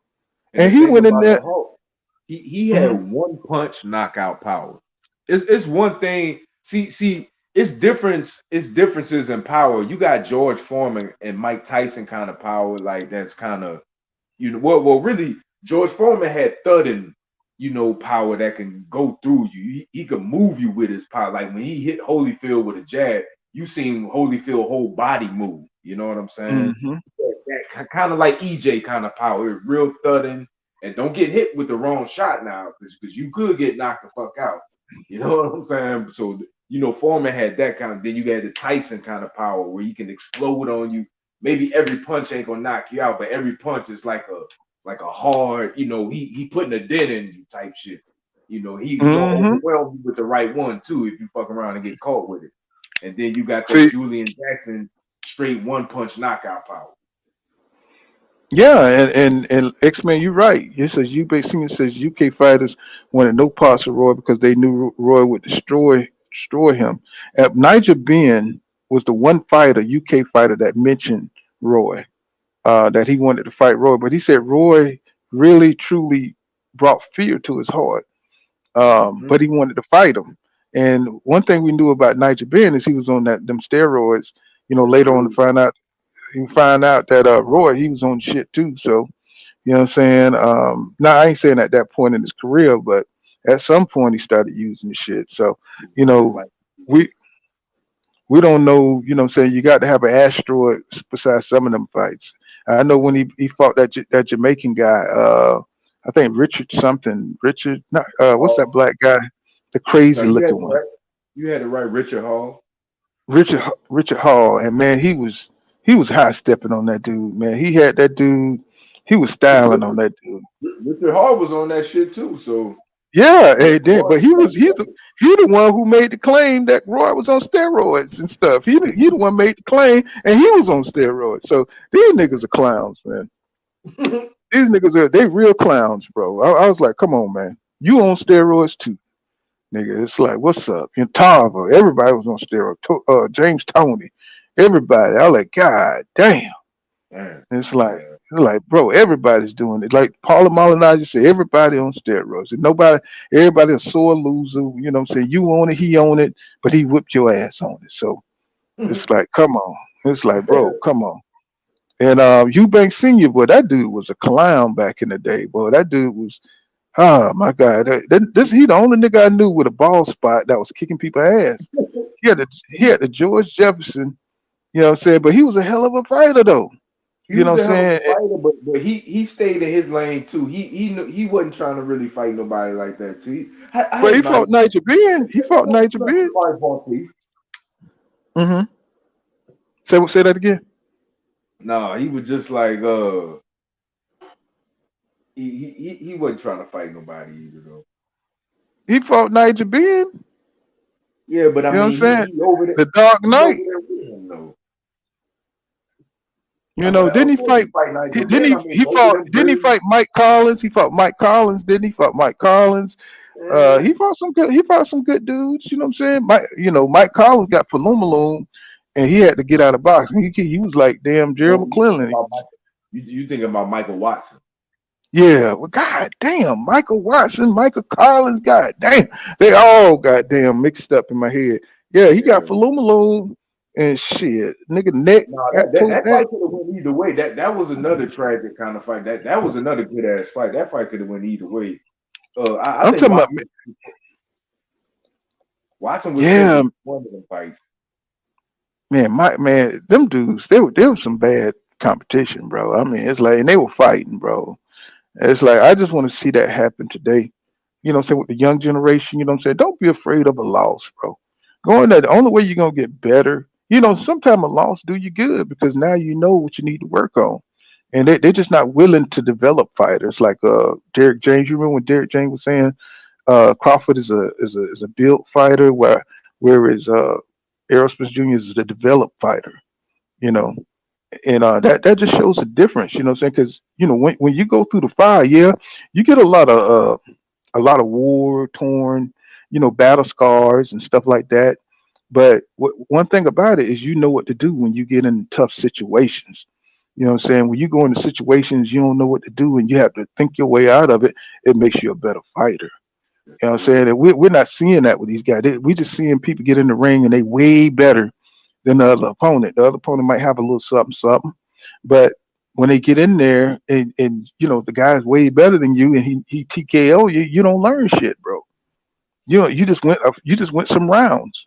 You know what I'm saying? You need to get in there with a guy who's equally uh has an equal boxing IQ, and you have to think your way through the fight like Mayweather did with Zab Judah. You know what I'm saying? He thought his way through that fight with what's his name? The Drunken Master. Some of the great fights.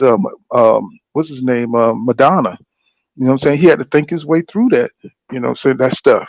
And he see when you comfortable enough, I think Tank had to get to that point where he was comfortable enough to think his way through fights. You know what I'm saying? And now he's on that prime. Now he's in his prime. It's going to be hard to beat Tank. You know what I'm saying? Because he's been in there with people he had no idea how to beat him. He had a game plan, but he knew, you know what I'm saying, he had to figure it out like he did with Ryan Garcia. You know what I'm saying? Even though Ryan wasn't on his level, he had to see what Ryan had, what he brought to the table, and he just got his ass up out of there. You know what I'm What I saying? So I think with Tank, people really underestimate his footwork. Tank has swell footwork in the sense of he moves just enough. He don't need to move all around the ring, and he can cut the ring off, and he has lateral movement with his power. That's what makes Tank so scary.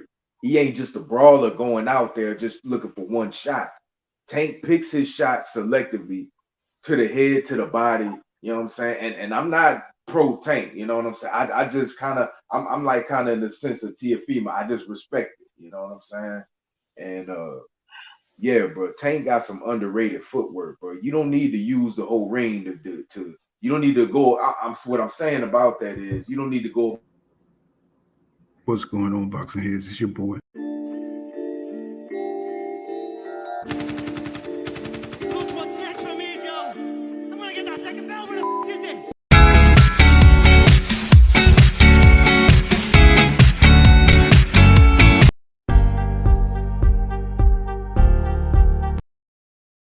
Trying to turn this shit off. But we're gonna wrap it up right here, man. You know what I'm saying? We'll come back tomorrow. And thank everybody, you know what I'm saying, for stopping through, man. Shit. And so let me read some of the comments before we get up out of here. He says, Eric Ross says Triple G ain't shit. So that was the perfect answer. My bad, Renzo. I was trying to bring up the damn Aerosmith Jr. shit, but let me see if I still got it. But. I was trying to bring that up. It didn't come up. So, all right. Well, I'm gonna wrap it up right here, man. You know what I'm saying? We'll come back tomorrow. And thank everybody, you know what I'm saying, for stopping through, man. You know, shit. He says, GD say, he said exactly. He said, look at Tio. He said, I'm not a fan of him at all, but he came back from that Cambosos loss and beat the number one guy at 140. Them youngins trying to be money, late 2000s without being pretty, late 90s, early 2000s. You know, I said, I agree, man. He said, Eden Remix says, you right. He said, you don't really know when Tank is planted. He says, that's underrated for sure. Let's see. Life is good says, what Tank learns in the gym, you see him working on those same shots in the fight. Yeah, that's what they do. You know what I'm saying? That repetition, you know what I'm saying, brings victory. You know what I'm saying? That's just what it is. Let's see. I was trying to bring this shit up, but shit wasn't working. Look what's next for me, Joe. I'm gonna get that second belt. Where the f is it? They should have had them two belts ready. Space showing for I'm me. just goddamn. Head up in the clouds, dog. Let me see. This damn technology. Let me see if I can get this. Well, okay.